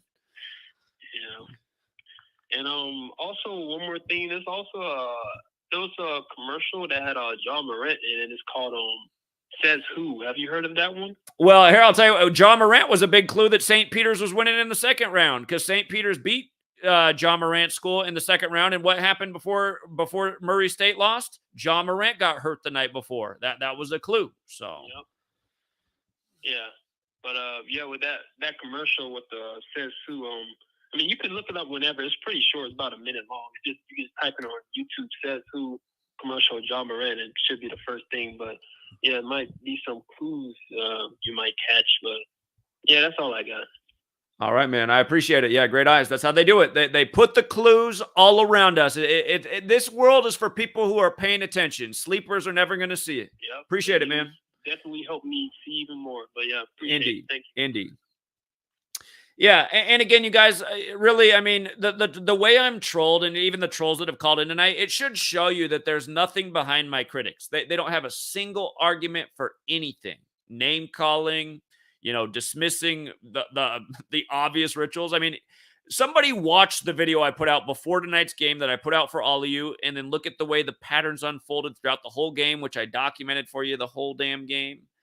And again, it's storyline after storyline. Hey, Rich, I just got your email. I did send you the link. Here, I'll send it again. I sent you the link. I just sent it again. 210. What's up, 210? Hey, Zach. How come the trolls just hang up real quick? Exactly. Scared. Exactly. I got one question. I've been trying to think about it.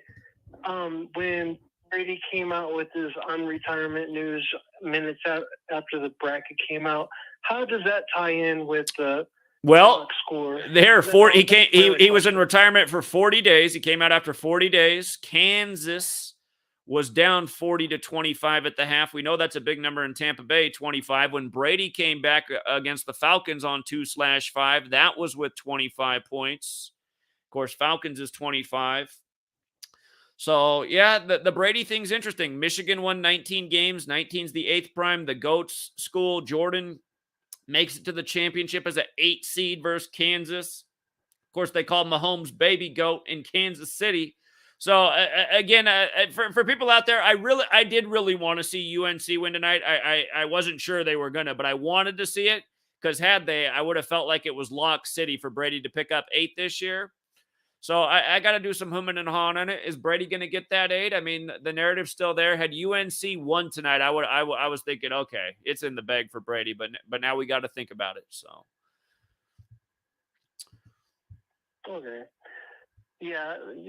I just remember, it just seems suspicious that the news broke right when the bracket came out. So that was, to me, pretty obvious. There's going to be some kind of hint. Isn't it just so obvious? love Again, you, Brady's Zach. Love you. Brady's born on 8-3. We know football's 83. And then the greatest football player there ever was announces he's coming back just minutes after the 83rd bracket comes out. And again, right after Russell Wilson goes to Colorado, the 83 state on 8/3 plus Russell's 83. And who does Michigan play in the opening round? They play Colorado State. Who's Michigan play in the hockey Final Four? Denver. So, I mean, there's definitely some riddles there. The Broncos Stadium caught on fire on the 83rd day of the year. So, I mean, there's some stuff going on. Right. Well, love your work. Thank you so much. All right. You're very welcome, man. You have a good night. Here, we got some people jumping on. Victor's going to be coming on. Rich just joined us. And hold on. Who else is coming on here? Okay, so Richard's coming on and Victor's coming on. What's up, Rich, man? You want to talk to the people? Yeah, I'm just out there deleting trolls who are saying that sports aren't rigged. So I was going to see if you'd kindly go to my Facebook page and maybe we can break down a couple of the riddles that I've kindly typed out for everybody. All right, I'm going there right now. Is it on the Richard Quinn page? Yeah. Hold on. I'm so bad. Hold on. How do I get there? I'm horrible on Facebook. Let's see. Richard Quinn. There we go. There you go. Yep. And just go to my timeline. It's right at the top. I mean, this might take 5, 10, 15 minutes, but hold on. Am I looking at the right one? The coronavirus one? That doesn't seem like the right one. It's showing the coronavirus one. Oh, I see right here. I see. Click to see more. I mean, let's go read Super Bowl 52. Let's read Super Bowl 51. Let's read Super Bowl 49. Hold on, let's do Super Bowl 51 since we're talking about comebacks in 25. We got Kansas down with 25 tonight, and then they come back. It reminds me of Super Bowl 51 on 2-5. Brady coming back from 25 points. Here we go. Do you want to do it, Rich? I got it up on the screen. I got it memorized. I'm sure you do too. I can't just go for it. Here. Yeah, it was the NFL's 97th season. 97 happens to be the 25th prime number. The AFC, which Brady was a part of, got their 25th ever Super Bowl win. Brady and Belichick got their 25th ever playoff win. And it's not the first time that the playoff wins, Brady's number of playoff wins have been synced with the date and his amount of wins. In Gematria, the Falcons equals 25. It was a 25-point comeback on 2/5. I mean, right then and there, I mean, that shows you it's scripted and rigged. People are like, oh, how could you script a game? Every play. Again, let's just set up the scenario again. The Falcons have the ball up 8. I think it was Julio Jones catches a big pass for a huge gain, puts them right around the Patriots' 20-yard line, maybe the 25. Maybe they were at the 25. But it's 1st and 10 with 4.5 minutes left to go in the game. Well, what are you doing in this situation up 8? What do you do as a coach here? Do you get sacked for 10 yards? You get sacked for 20 yards. Do you remember what it ended up being? 3rd and 33 after the holding calls and the sack, and it's like they didn't run the ball at all. All you had to do was run the ball, run some clock, and you got a kicker who's one of the most money kickers in the league. Plus, you're in a stadium with no wind. You go up. I mean, if you milk that clock, you're probably going to get it down to around 3 minutes. This is assuming you don't pick up a first down. But, I mean, you just milk some clock. You're going to get the game down to around 3 minutes. You're going to go up 11. That's 2 scores. What are the odds of losing the game? I mean, exactly. It's almost impossible to not have that outcome based on what the Falcons had. And it wasn't just that. I mean, it was everything going on even to allow the game to get that close again. But then to continue to coach, I mean, literally, if I go on the street right now and I find a drunk alcoholic who's methed up and I have him coach the Falcons, guess what? The Falcons would have won the Super Bowl. Exactly. And let's not forget who the Falcons had just gotten as their coach. Oh, they got the guy who just came over from the Seahawks, the same team that forgot to hand the ball off against Brady. On 2/1. Brady's 21st playoff win on 2/1. Where it was all about the number 21. No, Brady became 4-2 in that Super Bowl against the Seahawks from the 42nd state. Yes, but I thought he got his 21st playoff win. Oh, he might. Oh, hold on. Sorry. Yeah, he might have got his 21st playoff win. I'd have to double check that. That could be true. So I heard it from a lot of people in the community, and I added it to the riddle. I hope it's not false, but probably is true. Yeah, He's on 35 wins right now. I know we've always called 35 the Tom Brady number. So if it's not rigged, let's look at what the ritual was for Super Bowl 51. Hey, The ritual Rich. was when they changed. Here, let me say this: when they changed the touchback from the 20 to the 25, that was the tribute to the AFC getting their 25th. And we've been explaining this I don't understand what's wrong with people. The 97th season, the 25th prime, the Super Bowl that year's on 2-5, and it ends with a 25-point comeback. Like, that's what I would have looked at before I knew Gematria, and I've been like, doesn't anybody see what's wrong with this? And then you learn Gematria, and you're like, holy shit, Falcons equals 25. I mean, like... And yeah. I just can't imagine what it is to be the person who comes across and learns this and then goes, man, that sounds like the biggest load of conspiracy theory bullshit I ever heard. It's like, absolutely, man. What is wrong with you? Hey, we had Victor join us, Rich. Let's get Victor in here to talk about things too, because he's a veteran of the community like you. Absolutely. And let's just have him chime in. We'll go through these riddles. But hey, Vic, I know you're on a different time zone. What did you want to chime in with tonight? Yeah. What's up? I just First of all, let me introduce you guys for everyone who doesn't know this man. This is Victor, longtime student. He now runs his own Patreon, his own channel. He's helped a lot of people do very well. For all you guys who want someone that's decoding sports almost daily, this is a man who's doing it right now. I'm only doing some sports here and there. I finally realized I only charge $5 a month if I help people win one game. That pays for more than their subscription. There was a time when I was going 7 days a week for like 2 years straight. I'm working on other things now, but Victor, he's doing sports almost every day. He's hitting at a high percentage. For you guys looking for the daily decoder, here's a man I recommend. And there's a few people out there I highly recommend. Victor is one of them, and he's doing amazing things right now. I said earlier in the stream, I mean, what he's done this year, hitting at the percentage he has, it might be more impressive than anything I've ever done. So congrats to what you're doing, Victor. And again, now the floor is yours. Mr. Futures. Mr. Period Futures, no space. What's up? Well, no, I appreciate that, Zach. Always. I definitely appreciate the support and, just the encouragement that you've given me ever since I started doing this. But, even the things that I'm able to accomplish, as an individual, it is like a spring and just basically a trickle-down effect from some of the things that you've taught me and I've learned. So, I know you share in some of the celebrations and the accomplishments and the achievements that I've been able to do. And, I appreciate just the compliments as well.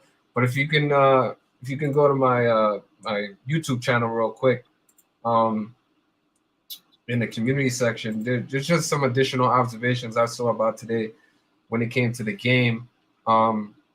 The game closed right around at a 4-point spread, which, as we know, the number 4 is deeply connected to death.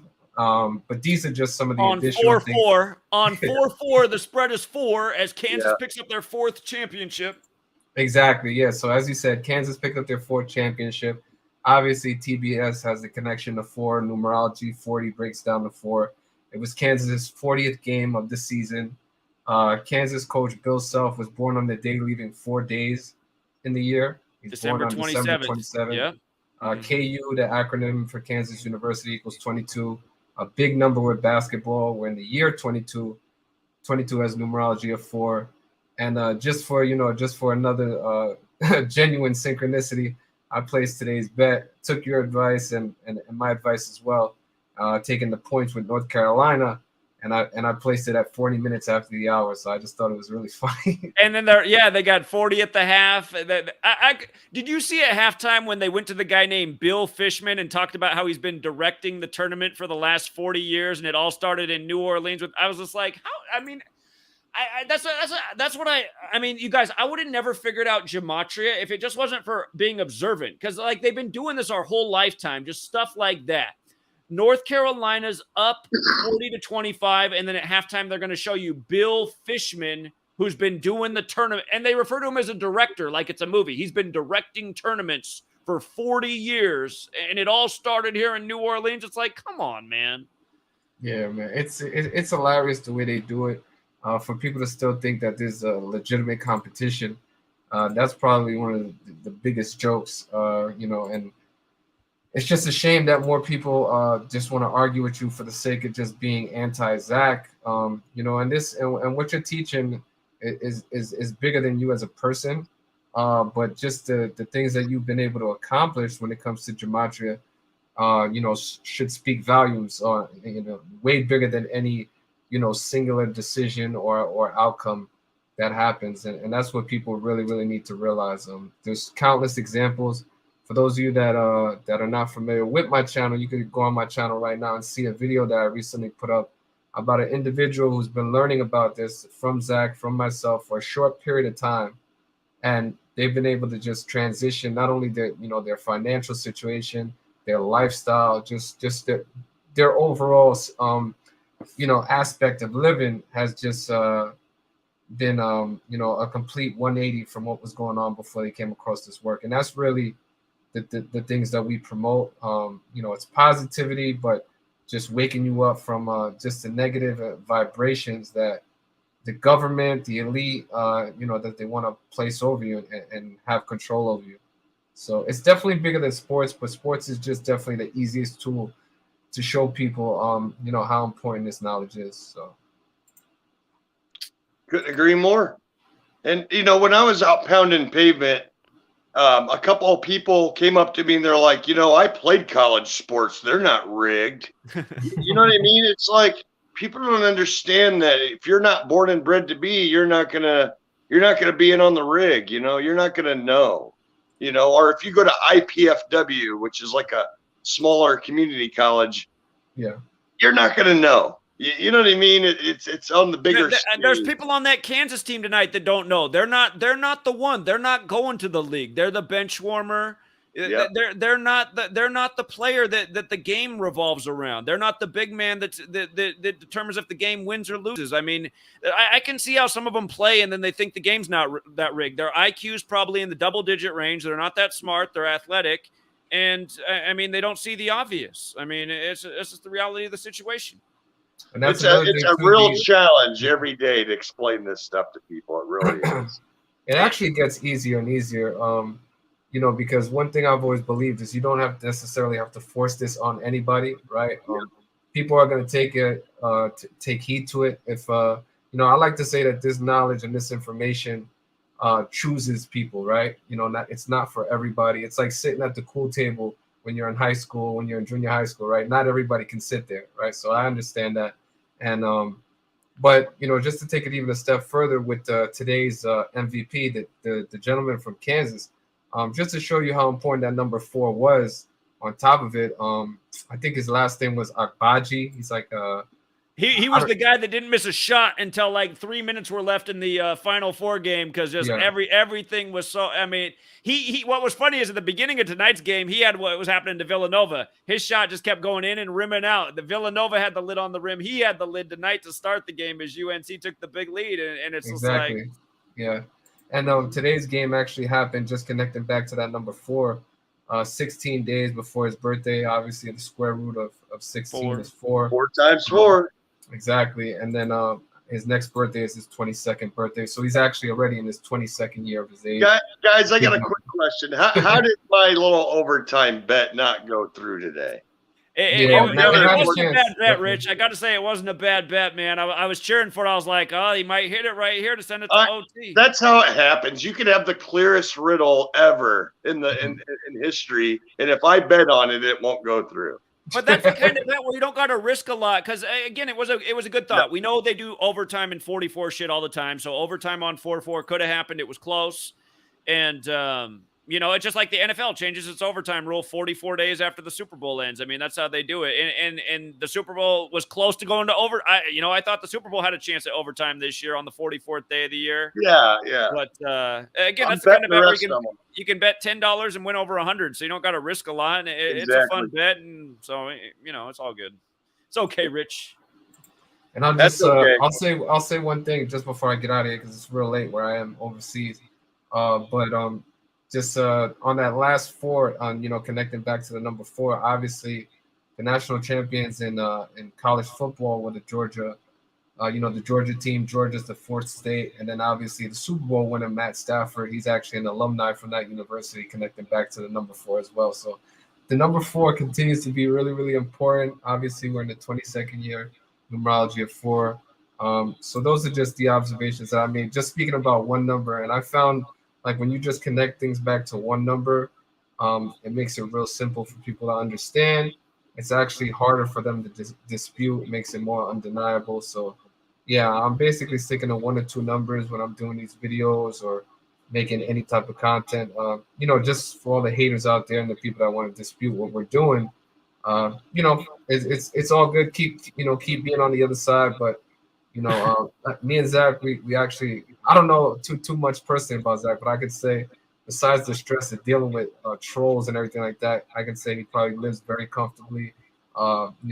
He enjoys his life, and we don't work for any type of big corporation, so we take a lot of pride and positivity and happiness in that aspect. So. And here, I just got to say one more thing about 4, Vic. Don't forget, it all started in Georgia with the death of Hank Aaron, number 44, on a 44-day numerology. And then they win the World Series. Then Georgia wins the championship by the numbers. Then Matt Stafford, like you said, who went there, wins on the 44th day of the year. Again, just follow the pattern. So Exactly. Yep. Victor, you're 100% right. If I could, before you get off here or whatever, I don't think we've been introduced to each other. I'm not sure. I'm Daily Dose of Gematria on Facebook. I've been sharing Zach's work for about four years, maybe 4.5. You said it gets easier and easier. If you get a chance, maybe go where Zach did and read over the typed out riddles that I've typed out that I try to show people. I don't think it gets any easier than reading those. If I tell someone the 239 riddle, which is Super Bowl 52, and there's like 6 or 7 239s, you could be the dumbest person out there and understand that, I would think. Like, Trump took office when the flag was 239 years old. Colin Kaepernick started kneeling on the 239th day of the year. Trump attacked the NFL on 23/9. 239 is the 52nd prime. We're in the year of Super Bowl 52. All that. I mean, it doesn't get much. Well, Rich, just to finish it, again, the flag was sewn in Philly at 239 Arch Street. The Patriots got the flag on the helmet. That's how we said in week 3. There's your Super Bowl. Philadelphia and Patriots. And all the haters, when Carson Wentz got hurt, they're like, oh, your pick's going to be wrong. Carson Wentz is hurt. And I said, nah, fools. I said, look, who's the quarterback now? Nick Foles. And what are his initials? NF. N is the 14th letter. F is the 6th. What's the flag's birthday? What's Trump's birthday? 14-6. What does Colin Kaepernick equal in gematria? Remind me. He's got 146. 146. There you go. Just like the flag's birthday and Trump's birthday. So I got that all typed out. So I don't know if it gets easier and easier, because some people I even know personally, I really question, why I'm even friends with these people when they're sitting there trying to make fun of me. You know what I'm saying? And I'm like, here, just read this. That's all you got to do. And they're too lazy to even read the paragraphs. You just said the word, man. That's a huge problem with our society. Lazy, intellectually inept, bad at math, no logic, no common sense, a bunch of trained haters. I mean, that's a big problem in our society. A bunch of just straight up haters. It's like all of you guys who hate on people like me and Victor and Rich, we get out here and work our ass off to give you knowledge that could improve your position in life. And what are you guys doing? You are literally talking shit as people drop some of the best knowledge that was ever dropped in the internet age, just putting it in your lap, and you guys are sitting there, and the reason you're so mad is because it's crushing your little belief system. You care more about your beliefs and watching other men play rigged fucking sports games than actually improving your position. That's the reality. And how obvious is it? Society. They're raising us a generation of deadbeats. Everybody needs to hire someone right now. Everybody must be getting on a welfare check in America, and it's fucking sad. Moving us into a fucking communist nation. Bunch of lazy fucks, don't want to work, just want to collect a check from Big Brother, eat your slop. That's the society we're living in, and that's why I got so many haters. And that's why, but at the same time, thank you to the haters, because had you all listened, they would have had to switch up the script, and we wouldn't be here patting pockets. So yeah, I actually appreciate them in a weird way, just because of they make it possible for us to continue to do what we do, which is, just flip the script on the people that control, all forms of entertainment. So they have a purpose, but at the end of the day, some people take that purpose a little bit too serious. Trolling somebody or being, attacking somebody and lying about it and making up things is just really, really sad. Nobody's correct 100% of the time. So, Victor, let's say something, because one of the most known names in this community is Simple Truth TV. Now, here's the thing about Simple Truth TV. He was just like Victor to me a long time ago. I promoted him. I was grateful for him. But then all of a sudden, something changed with Simple Truth. He started like talking shit and saying I was a liar and a fraud and I was stealing his information. It's just like, what in the fuck is going on here? I taught this guy everything. He learned from me. He used to call in the show. Now he's a hater. I mean, it didn't make sense. Then he's talking shit about Victor. And I'm like, Zach, I have a good answer for you about people like that. Before you can say it, Rich, I want to hear it. But before I say it, if you're out there, Simple Truth TV, I still just wish you would be a fucking man and apologize, and I'd be happy to promote you again. And the reason I'd be happy to promote you, even though you've been a punk, is because there's not enough people doing this work. And at the end of the day, you don't do the worst job of presenting it. I mean, you could definitely step your game up in a lot of ways and think more about your analogies and some of the points you make, because it's just like that. It's just like your Super Bowl. This year in the Super Bowl, what you said is, well, you can always get an outcome both ways, so I'm picking the Rams because they got a more talented team. It's just like, doesn't that defeat the purpose of everything that we're saying, that the games are rigged, which they are? But again, it's like, dude, I want you to do what's right and fucking apologize, which you should. And then, there doesn't need to be this needless beef. And there shouldn't be beef. See, but sometimes I wonder, it's like, is Simple Truth just somebody who's inserted in the community to just cause division and bullshit? I wonder about that, about some of these Gematria channels that are creeping up. People that are connecting everything to the periodic table and just making the most whack decodes I've ever seen in my life. It's like, is this meant to make us look stupid? Because like the decode you're doing is like the way I feel that people make fun of my work. Like you're trying to create that image of Gematria. But what do you think about what I'm saying, Victor? And then I got to hear what you're saying, Rich. But the reason I'm asking Victor is because Simple Truth has attacked both of us when we didn't attack him.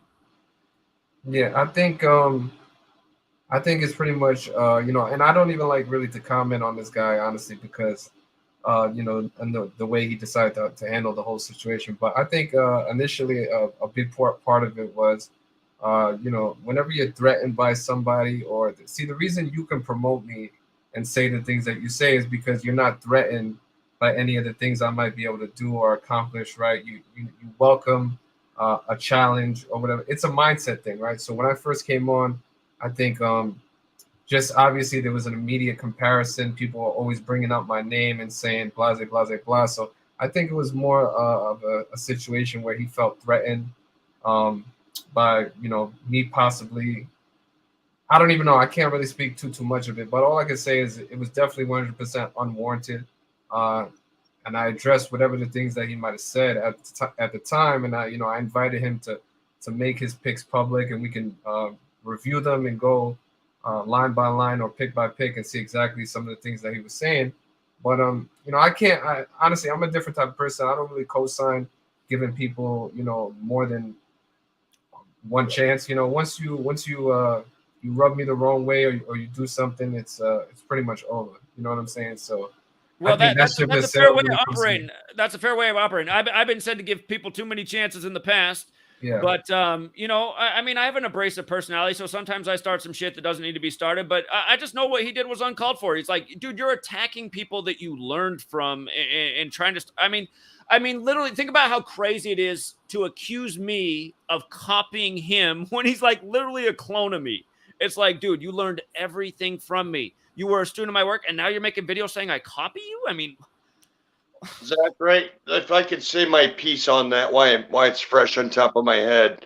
Over 4.5 years, here's what I've noticed. When I've been trying to recruit people and make people a team, there's certain people that start decoding, and then they think they're Zach Hubbard now. And that is the exact problem. Me, myself, you may or may not know, I don't decode because I've already learned from you. And I actually hate Gematria. And I think more people should. I hate the people who do gematria against us. I don't hate people like you who decode. I do think it's necessary to have some good decoders around, and obviously there are, like Victor here and Kayla, and I'm not going to Chicozy. I don't want to start naming them because then I'll forget somebody, you know. But sure, I hate gematria, and I wish more people in the community did too. And I'm waiting until we start going in courtrooms and going in government offices and telling them these riddles, you know, telling them the answers to these well, riddles. I mean, I don't know if that's ever going to happen. You know, it's like I'm waiting until the day that enough people wake up and are ready to overthrow the tyrants. That's what I'm waiting well, that's for. what I mean by walking in there. I mean, I wouldn't be shy to walk in there and tell them the truth of 9/11. Sure. You know what I mean? Sure.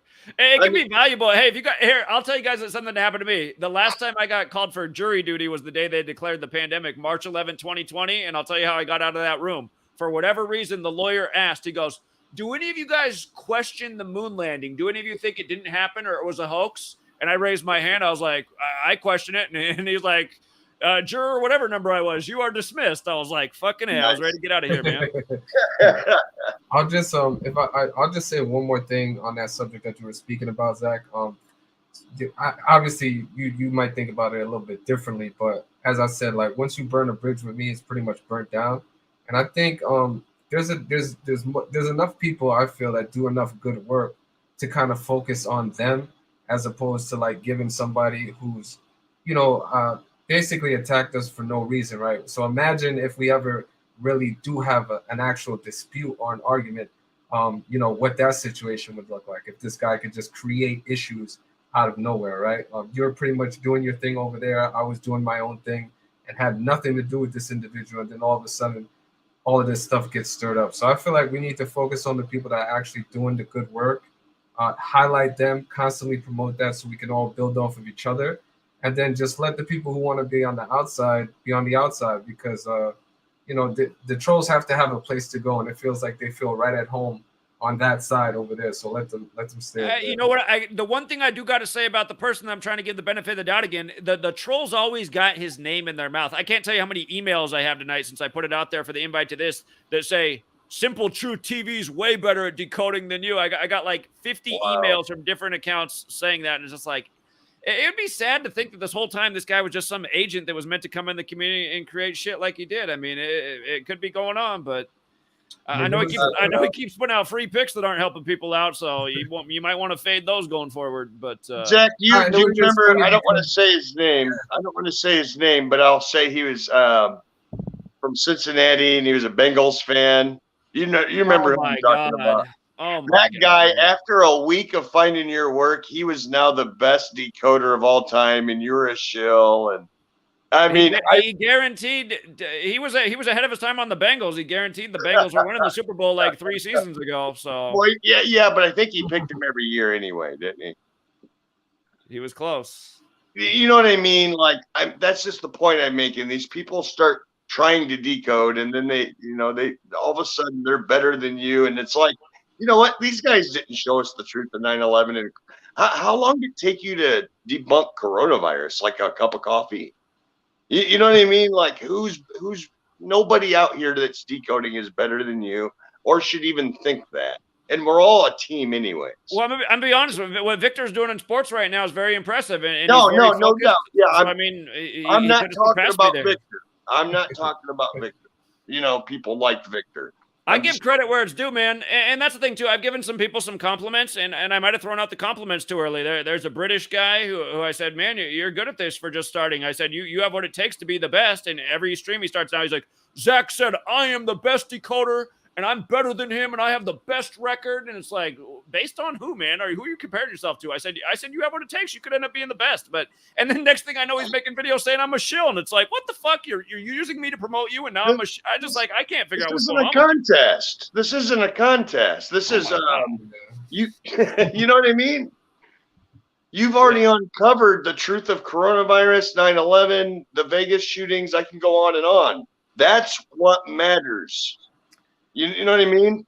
I don't know, man. Well, I know that I gave people the groundwork for how to do this research and the fundamentals of it. Like it's like once upon a time, somebody came by and taught the fundamentals of basketball and showed you how to make game on the court. That's what I did for the world of gematria. I show people the basics, and then you got like Victor. I remember, my favorite call. Victor's had a lot of good calls, but I still remember the day he called in. Victor earned me tips that really I should give him that day. But Victor called in. It was a Monday night football game, and he's like, it was funny when he said, I was like, why didn't I think of that, man? And here I am in Washington State, and Victor's like, Zach, it's Washington State's birthday, and Washington's 130 and 140, and if Pete Carroll wins tonight, he gets his 140th win all time and his 130th in the regular season, and that was the 49ers, and that happened to be on the night where the Seahawks paid about 3-1 as an underdog versus the Niners. Wow, and the Seahawks won that game on Washington State's birthday in a perfect Washington ritual. And here we are years later, and I got morons like Simon Dan saying, this guy's running the alphabetic order forwards and backwards. Obviously, that's a load of bullshit. It's like, well, Washington's 130 forwards, 140 in reverse, put a lot of money in a lot of people's pocket that night on the 3-1 payout. So, wow. That's another thing, too. Like, I always promote this when I make my videos, too, and people probably get sick and tired of hearing it, but I feel like as a community, though, we need to have standards as well, right? And like character is really important too. Nobody's going to be perfect, but you can kind of get, you can assume certain things about people, the way they carry themselves, how they handle not only victories, but defeats. And, a lot of the so-called attacks that have happened from certain individuals, they've been 100% unwarranted.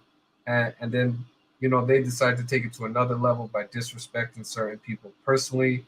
I remember, for example, that simple goof dude, he attacked Zach's personal life and started saying some things personally about, his life that have nothing to do with gematria or the YouTube videos that he makes. And I give him credit because he actually is still willing, to look past certain things like that. Me, on the other hand, I wouldn't be able to do that. So, yeah, man, I just feel like we need to have standards. We need to call people on their bullshit when it happens. You know what I'm saying? Not everybody is in here for the right reasons, and you can kind of get a sense of that by the way, not only that they talk, how they deal with other people, and then if you really have a true appreciation for gematria, how can you not appreciate the person that actually brought it to you, right? Regardless of what Zach has done to anybody, even though I feel like he hasn't really done anything that warrants some of the behavior he's experienced. But if you have an overall appreciation for the knowledge, then you should always have a general respect for the person that taught it to you. So yeah, exactly. Indeed. And all I got to say about that is don't throw a stone at me because I'll throw a fucking boulder back. Because, again, don't start me off, man. All the people who start shit with me, they all started. Like all the people in the community that got beef with me, they started it out of fucking nowhere, man. It's just like, well, why are you going after me? Okay, you want to talk shit about me? Let me talk some shit. So, anyway. Exactly. Well, Zach, one thing I'd like to tell you and make light of is like a few times you and I have had some misunderstandings, and I'm glad that we've looked past it. But if you notice the three people that I end up having that I had problems with that ended up pissing you off, you've had now problems with all three of those people too. So it kind of truly. You know what I mean? So, well, Rich, you and I both got the same problem. We got the emotion. We got the emotional maturity of an elementary school child, but we both mean well. I don't put up with people's shit. We just had a true. I don't even know what the right word is for Kayla, but a true blessing to the community, who's a lot nicer than I am, and she's just joined the chat. Victor, you're welcome to stay as long as you want. I heard you say it's late, but Kayla, thanks for joining us. What's on your mind? Hey guys, can you guys hear me pretty good? You're loud and clear. All right. Yeah, I should be in bed and all that. That's why I'm not on camera. I'm all bushy headed and all that, so nobody wants to see that. But I just wanted to share a couple things. Just looking through your notes on Patreon and stuff, and talking about how KU, what was the 124th season, and Bill Self stayed on 124 losses. Well, of course, you know how we like to look at like the governors and such. Have you looked at the governor of Kansas yet? Why didn't I look at that? Yeah, Tell check me. out her birthday. Okay, I'm on it. January 24th. Yeah, type in Kansas governor. Her name's Laura Kelly. And 124. What do you know? 124, and it's a span of 71 days after her birthday, March Madness 71. So just wanted to point that out. And then real quick, I had a couple of 34s I wanted to talk about, but just going back and looking at the game where KU scored 83 points, that was against Texas Southern Tigers. So it's interesting to see the Tigers, the year of the Tiger. The total points scored in that game, 56 to 83. That totaled for 139 points, 139, the 34th prime number. And even whenever you write out March Madness basketball, that equates to 139. But what I really wanted to get to was talking about James Naismith, the creator of basketball, also the founder of KU's basketball program. He died in Lawrence, Kansas, and obviously he was the coach there, but he died on November 28th, 1939. And if you wanted to run from today to his anniversary death date, that was exactly 34 weeks from today.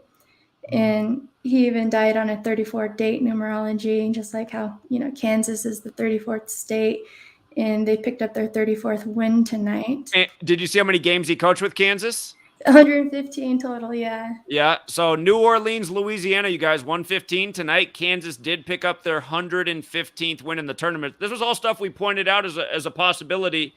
And the reason it was still tough to go with Kansas is because North Carolina had a great ritual tonight too. And sometimes it's just that way.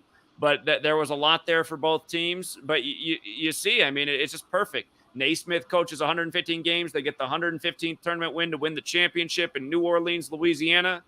And and again, you run it the other way, 83. The last time these teams played was on the 83rd day of the year in 2013. So, yeah, great thoughts. Kayla, I love Kayla and Victor both do the same thing. They are both really good at just finding things that make a lot of sense. And, just oftentimes I didn't think of them. I'm like, why didn't I think of that? Both of them are always doing that whenever I see their work. I'm like, what a great thought. So that's why a team effort is good. I've seen a couple of Kayla's videos too, and she puts it together very well. So I like listening to her.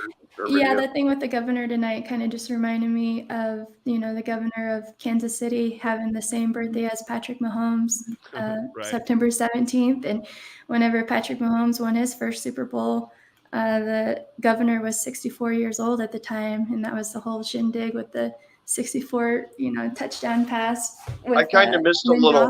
What was the governor of Kansas's birthday again? September 17th. September 17th. Yep. And just one other thing, just to show 34 being the number with Kansas, the 34th state.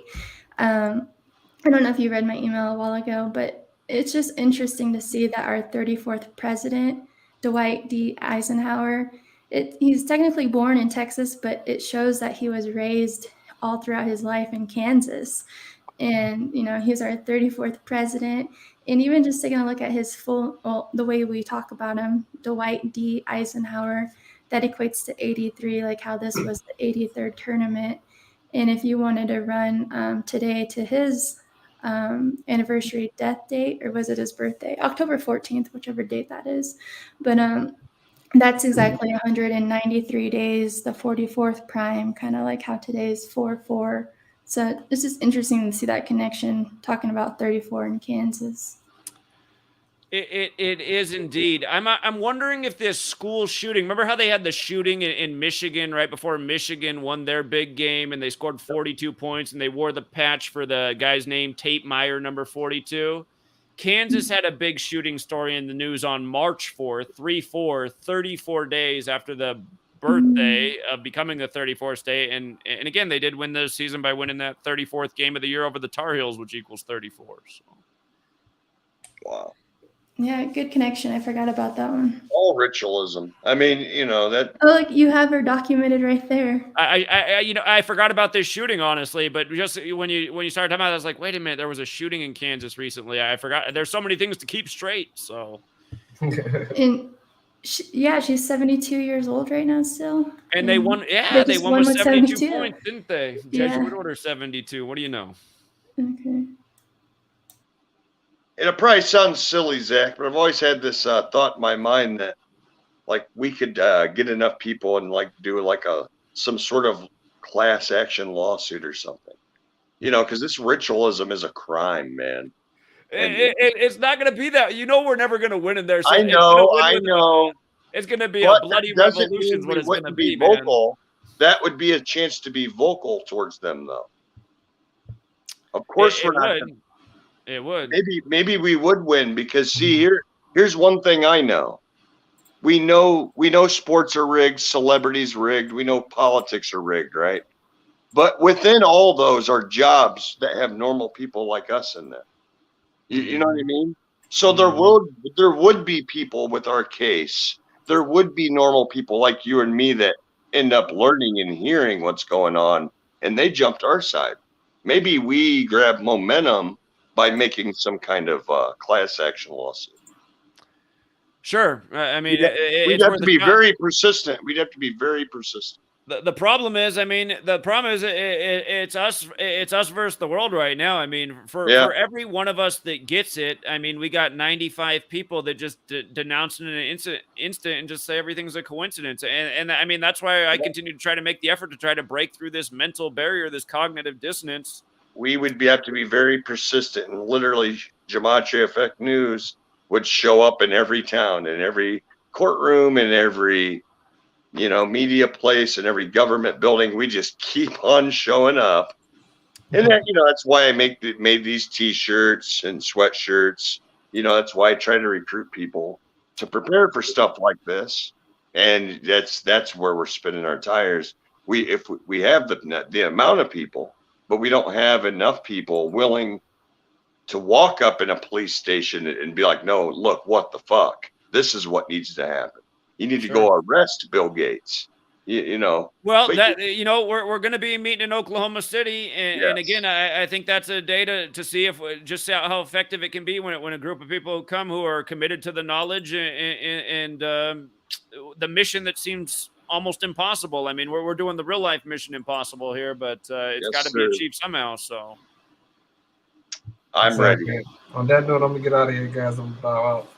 All right, Victor, we'll keep up the great work. Again, Mr. Futures, you guys, you're looking for that daily sports decoder. He's it right now. There's a few other great people in the community. Rod, if you're out there, man, come on one of these live shows sometime. Rod does great work. Victor does great work. Atachi's stepping up. He's trying to build the bridge with everybody, even the haters, but he's doing a good job too. But Mr. Futures, Victor right here, class act, a great speaker, great teacher, and very good at the work, period. Thank you, man. Thank you, everybody. Have a good night, all right? All right. Yeah, take care, Victor. See you, Victor. Kayla, I know you said you're up late too. And I just want to add one little thing about the women's college tournament. Okay. Well, this one just seemed kind of obvious from the get-go because it just all revolved around Dawn Staley this season, it seemed like. And just because I follow the WNBA and, the USA women's basketball, which, they won gold this past year in August, coaching under Dawn Staley. But okay, let me pull up my blog so I can get it straight. But it was held in Minneapolis. I just got to point out that South Carolina did win it tonight. So it's a little bit different than 2017 where they won it and North Carolina. This time they split. But Victor was just talking about the fours everywhere. They're showing number 4 on South Carolina for a winning story. I just noticed that myself. That's funny. Yeah. So their tournament was held in Minneapolis, and Minneapolis equates to 127. Just like when you write out women's college basketball, that's 127, and South Carolina Gamecocks, 127. So they had that connection, of course, but then 127 is the 31st prime number. And from the championship date, which was held the day before, so yesterday, April 3rd, to Dawn Staley's upcoming birthday was 31 days to her upcoming birthday. So, she just had a perfect little connection. Plus, she's 51 years old right now. And South Carolina, as a state, they're 233 years old. 233 is the 51st prime number. And like women's college basketball, also equating to 233. Just on a lot of alignments, but just to visually get a picture of, those are probably easier ones to understand. But yeah, that's pretty much all I had too. Well, great observations. Kayla, do you know if there's a, website for the women's college basketball that's like the men's that keeps track of the team's tournament records all time? Honestly, I haven't found one. And, even the WNBA one just seems like it lacks a lot. It's kind of like the pro basketball reference for the WNBA, but college-wise, I don't know how you can keep track of all that. Somebody left a really thorough comment about this game, and they said that UConn stayed on 93 tournament wins. And of course, Minneapolis, Minnesota is also 93 on the 93rd Meridian. And a year ago, we were talking about Gonzaga winning their game in the men's tournament with 93 points on a half-court shot on the 93rd day of the year with the star player Jalen, whose name equals 93, who's from Minneapolis. So if it's true that UConn stayed on 93 wins, again, that's another big 93 ritual. But I asked that person where they're getting those stats from, because if it's out there, I'd love to know.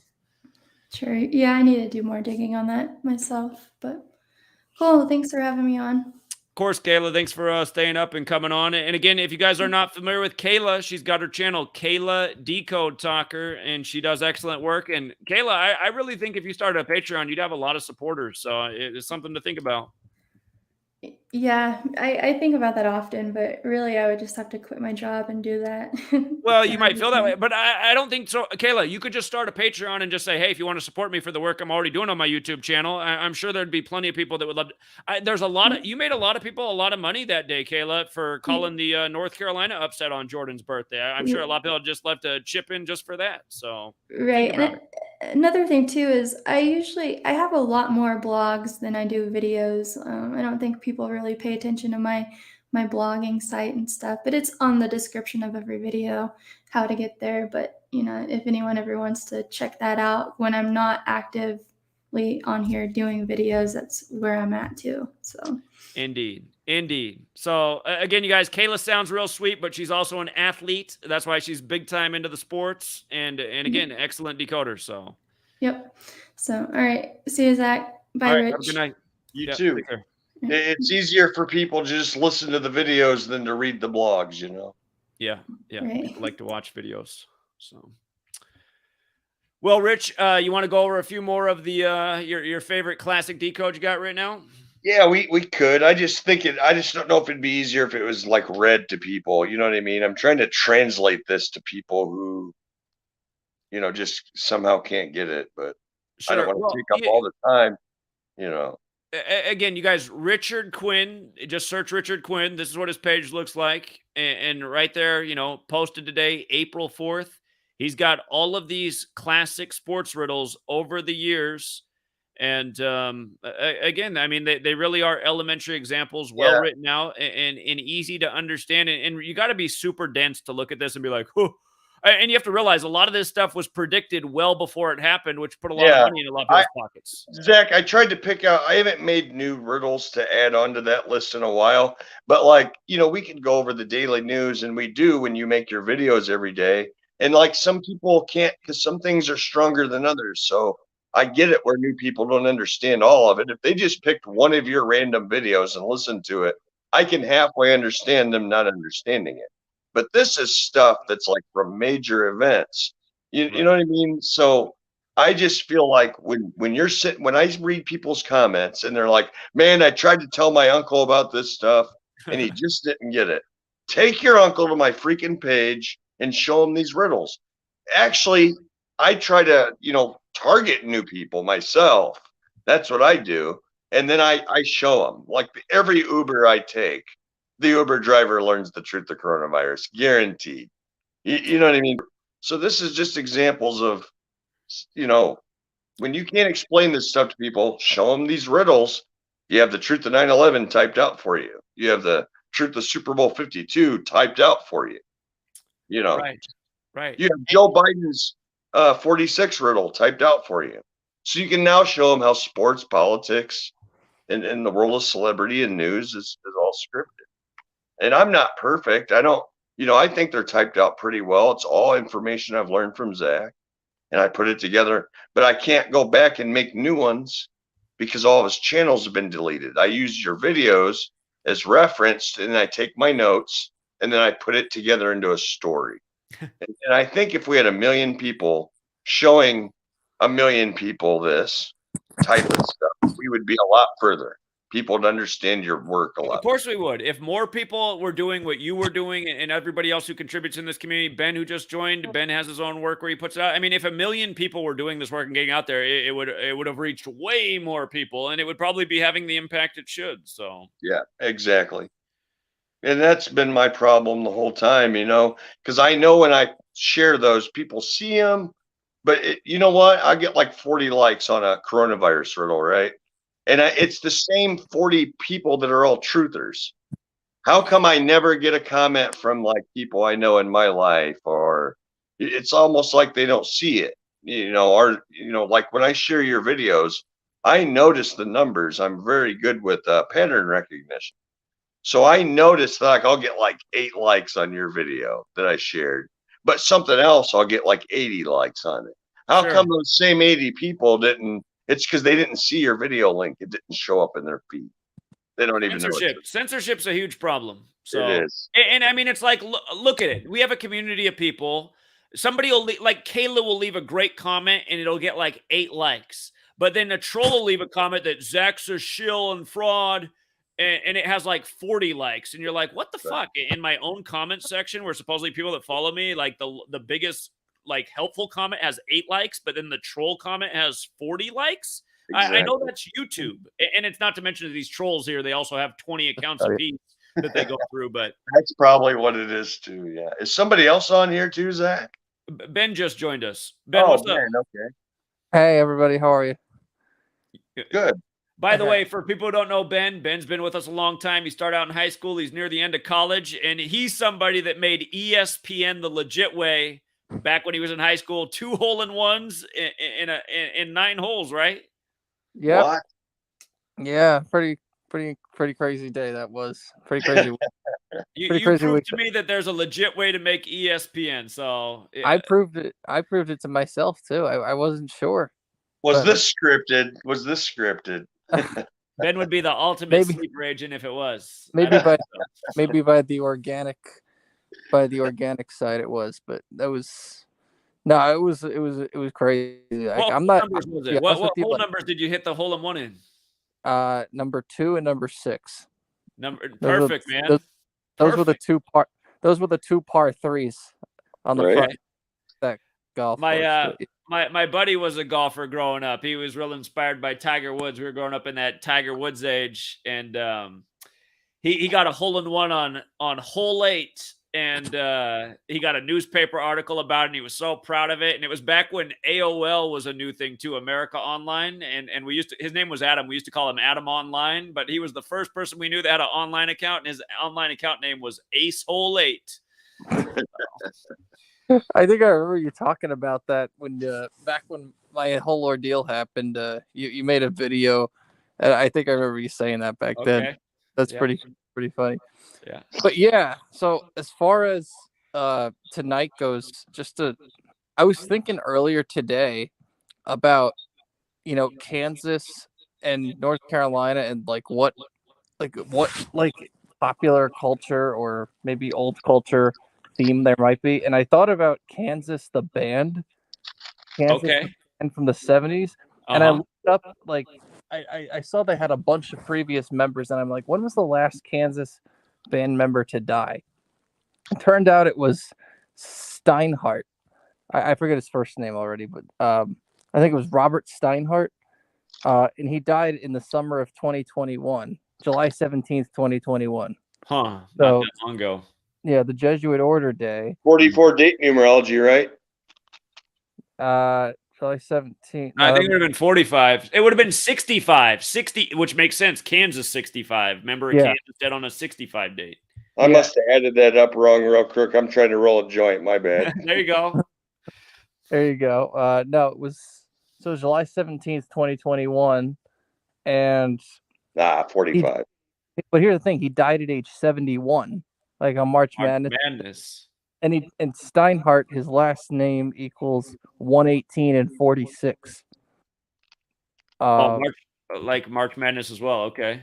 Yeah, Robbie Steinhardt. He died July 17th, and he died Yeah, so he's got the 3 March Madness numbers connected to him just by that alone. And the leader of Kansas, Steve Walsh, I think he's like their lead singer, and he is in his 71st year of life because he's 70 years old right now.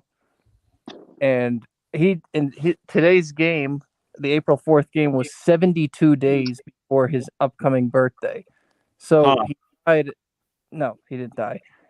So Kansas won with 72 points, 72 days before Steve Walsh, the leader of the band Kansas, enters his 72nd year of life. While the governor's 72 years old. While the governor's 72. Whose birthday again is 124, and Kansas is 124 season as Bill Self stays on 124 losses, beating the team that equals 124, North Carolina Tar Heels. Wow. Yeah. You got another write-up right there. There you go. Yeah, it was I was just, I don't know why, I just started thinking about, I'm like, well, Kansas the band. I mean, and who knows, maybe I don't know, Steve Walsh dies or something next year, and then you have another Kansas narrative. I don't know. I don't think. Very rarely do teams repeat, though. I mean, what we've seen in years past is, teams, fall out early, or and then make a comeback the following year. So maybe Kentucky could do it. We got to watch Kentucky next year. That's the beauty. That's the beauty of this stuff, though, Ben. We speculate and can guess what can happen, but when they actually do it, we'll be right there to sweep it up. You know what I mean? Mm-hmm. Like with a pooper scooper. Yeah. Yeah, and I was also thinking, next year's the 84th tournament, and Arkansas equals 84, and I don't know. They're saying Arkansas. They've had 2 really good years in a row, and they have some good talent or whatever. So Arizona is another big 84 school, and then you always got to watch out for the Jesuit 84, just like the Jesuit school won the 84th NIT tournament. Xavier. Right, and also, but I was thinking Arkansas, because Arkansas is 84. They've been talking them up, and when I think of Arkansas, I think of Bill Clinton. Sure, and he might kick the bucket. Yeah, Bill Clinton though. He's looking rough. Bill Clinton went to Georgetown, and Georgetown won the 1984 tournament. Right. So I thought maybe there could be something there, because I listen everything about every time Arkansas is in the news, Clinton's connected somehow, because he's like the most famous person to come out of there. Yeah, he's going to turn 76 later this year. He went to Yale too, the old Skull and Bones number. So Zach, my 2 personal picks right now, just thinking about this, and I don't listen to Patreon much because I'm not in this for sports betting, but I'm thinking for the 118th World Series, how do you not just put it all on the Dodgers? Well, did you see that Dave Roberts? Did you see that Dave Roberts came out and guaranteed they're winning the World Series? Oh, did he? That's interesting. He guaranteed it on the 83rd day of the year. So I'm trying to figure out why he did it on the 83rd day of the year. Well, 118 is a death number, so I mean, I guess that could make sense. Yeah, but the Dodgers don't pay a whole lot. They only pay 4 to 1. So the next best odds are 9.5 to 1. Toronto. Toronto is owned by a company that equals 118. And the thing about Toronto is they have a very talented team. Last year, they weren't healthy. Remember, they got red hot at the end of last year and nearly made the playoffs, but they weren't healthy last year. So Toronto's That's a good point. Toronto equals 118. Is that what it is? No, the company that owns Toronto. Toronto's owned by a company. What I'm thinking is, though, I really, whether it's Toronto or the Dodgers or whatever, I'm really hoping the Dodgers do win it, because we can just add that to our California 118 riddle. You know what I mean? You got 2 LA teams. You got 2 LA teams to think about there. You're right. You're right. But and that's a good point. I did think about that. But to me, if I'm putting a couple $100 on this bet, I'm not going to put it on the Angels. I'm going to put it on the Dodgers, because it's like a dark bet. Well, but here's the way to think about it. If you bet $100 on the Dodgers, it pays $400 if they win the World Series. You got to wait a long time to get that 4-1. Right. If you bet $10 on the Angels, it pays $300 because they're 30-1. So I mean, in all Put 100 likelihood, on out of both. the two LA teams, Put it's 100 probably- on both. Yeah, so I mean, they're worth an extra $10 if you're going to bet 100 on the Dodgers. But exactly, and I like that you said that. The other team that pays 30-1, well, I'll save it for. Well, I'll tell you. Well, I don't. Yeah, I don't want. I'm not trying to have you give away like free information. I'm just saying, I'm not here like they are. You know what I mean? I'm here to expose it. I'll tell you. I'll send you a message tomorrow and let you know all the 118 stuff I know right now about the upcoming World Series. So okay, and there was one more I just can't think. Oh, the 76ers. That's who I've been on all year. I don't know who you're on, and I don't expect you to say if you. But it just felt like the 76ers all year this year. So that's another one. Isn't it the 76th season? It's the 76th pro basketball season, but the 75th NBA season, brand. And you got to look at both those numbers. So yeah, that's true. And it's just with the Kobe coming from, and then you got Will Smith, Kobe coming from Philly to LA, and then now you got Will Smith. Hey, you know where Jada Pinkett Smith went to college? UNC. It always comes together, doesn't it, Zach? Indeed. We had another person join us, Bamboo Soldier. What's up? Hey, what's up, Zach? Daily Dose. I don't know your name, but it's great to hear what you have to say. What's up, Ben? Thank you. Everybody My in name's chat. Rick. And My name's Rick. everybody. Yeah, I just been enjoying this, man. It's a great stream. I'm learning so much, I'm still a beginner at this, but then I'm glad you're here because I would like eye-opening to say the least. I'd like you to set the example for everybody listening. And after the stream or tomorrow, go to my page. Well, I got to lead from the lead. I mean, I got to follow. Oh, yeah, I got to check out your channel. What's it called? No, not channel. On Facebook, what Zach was showing earlier, if you could set the example to the other new people and go memorize those riddles I typed out for major events, you will be able to present this knowledge to any new person on the street with ease. Yeah, I mean, there's the major events that have happened in our history. I think if we can get the key points of those and present that, like 9/11. That's what we have, and things we like that. show, Pearl Harbor. We show where it's ritualistic. We show how, right. LA was established on the day leaving 118 days left in the year on the 118th meridian. So now it's fitting that there's a major fire on 11/8. It's because the ritualism of the entire history of the city, That's it just goes deep, so the research is out there. You just got to put your mind to it. And that takes time, I admit. And the work you put out, Zach, man, it's inspiring, to say the least. It's like pumping it out and just like pounding it in people's heads. And I appreciate it very much, and everybody in chat, hopefully you're doing well. I did find a few things just like on the surface, just about this whole game. I didn't even follow it. I don't do much betting, but we know that this date, MLK was assassinated. Martin Luther King is at 83. Of course, people were talking about Kansas versus North Carolina is at 83 as well.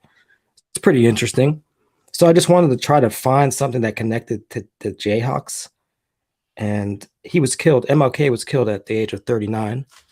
So 39, you type that out, it's a 9846. Jayhawks is a 9846 in the same ciphers. I thought that was kind of interesting. And then one of the MLK 34 wins they had, a 160. One of the since you brought up MLK, I meant to make that point again. Today is the anniversary of MLK's death. He was born on 1/15, January 15th. That's right. And Kansas got their 115th tournament win today, again in New Orleans, Louisiana, 115, a Dang. predominantly black city, like he's a black civil rights leader. Wow.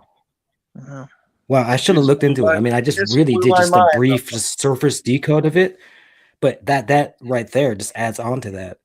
And then the last thing, assassination. Well, they had 34 wins. So 34 is 160, assassination 160. So that there's just a couple server things that tie it to MLK and that this ritual, on this date, just that I found really briefly. I didn't even think of or nothing, and it's like, yeah, they scripted a game on this date. Why would it? Why would and they? Yeah. Well, and I'm sure it goes much further than that, but yeah, You're sorry, right. Zach, go ahead. Again, their riddles are deep. It's just like when Young Dolph the rapper died. I pointed out right away how it was at the beginning of college basketball season. He dies in Memphis. He dies 68 months after he puts out his King of Memphis album, which is in tribute to Martin Luther King Jr., who was killed in Memphis in 68 when basketball's 68, and it's the start of Memphis's 68th basketball season. And Memphis didn't have the greatest year. 68. But again, March Madness equals 118. From his death to the start of the tournament was 118 days later, and they put out his cause of death on day one of the tournament. So, Wow.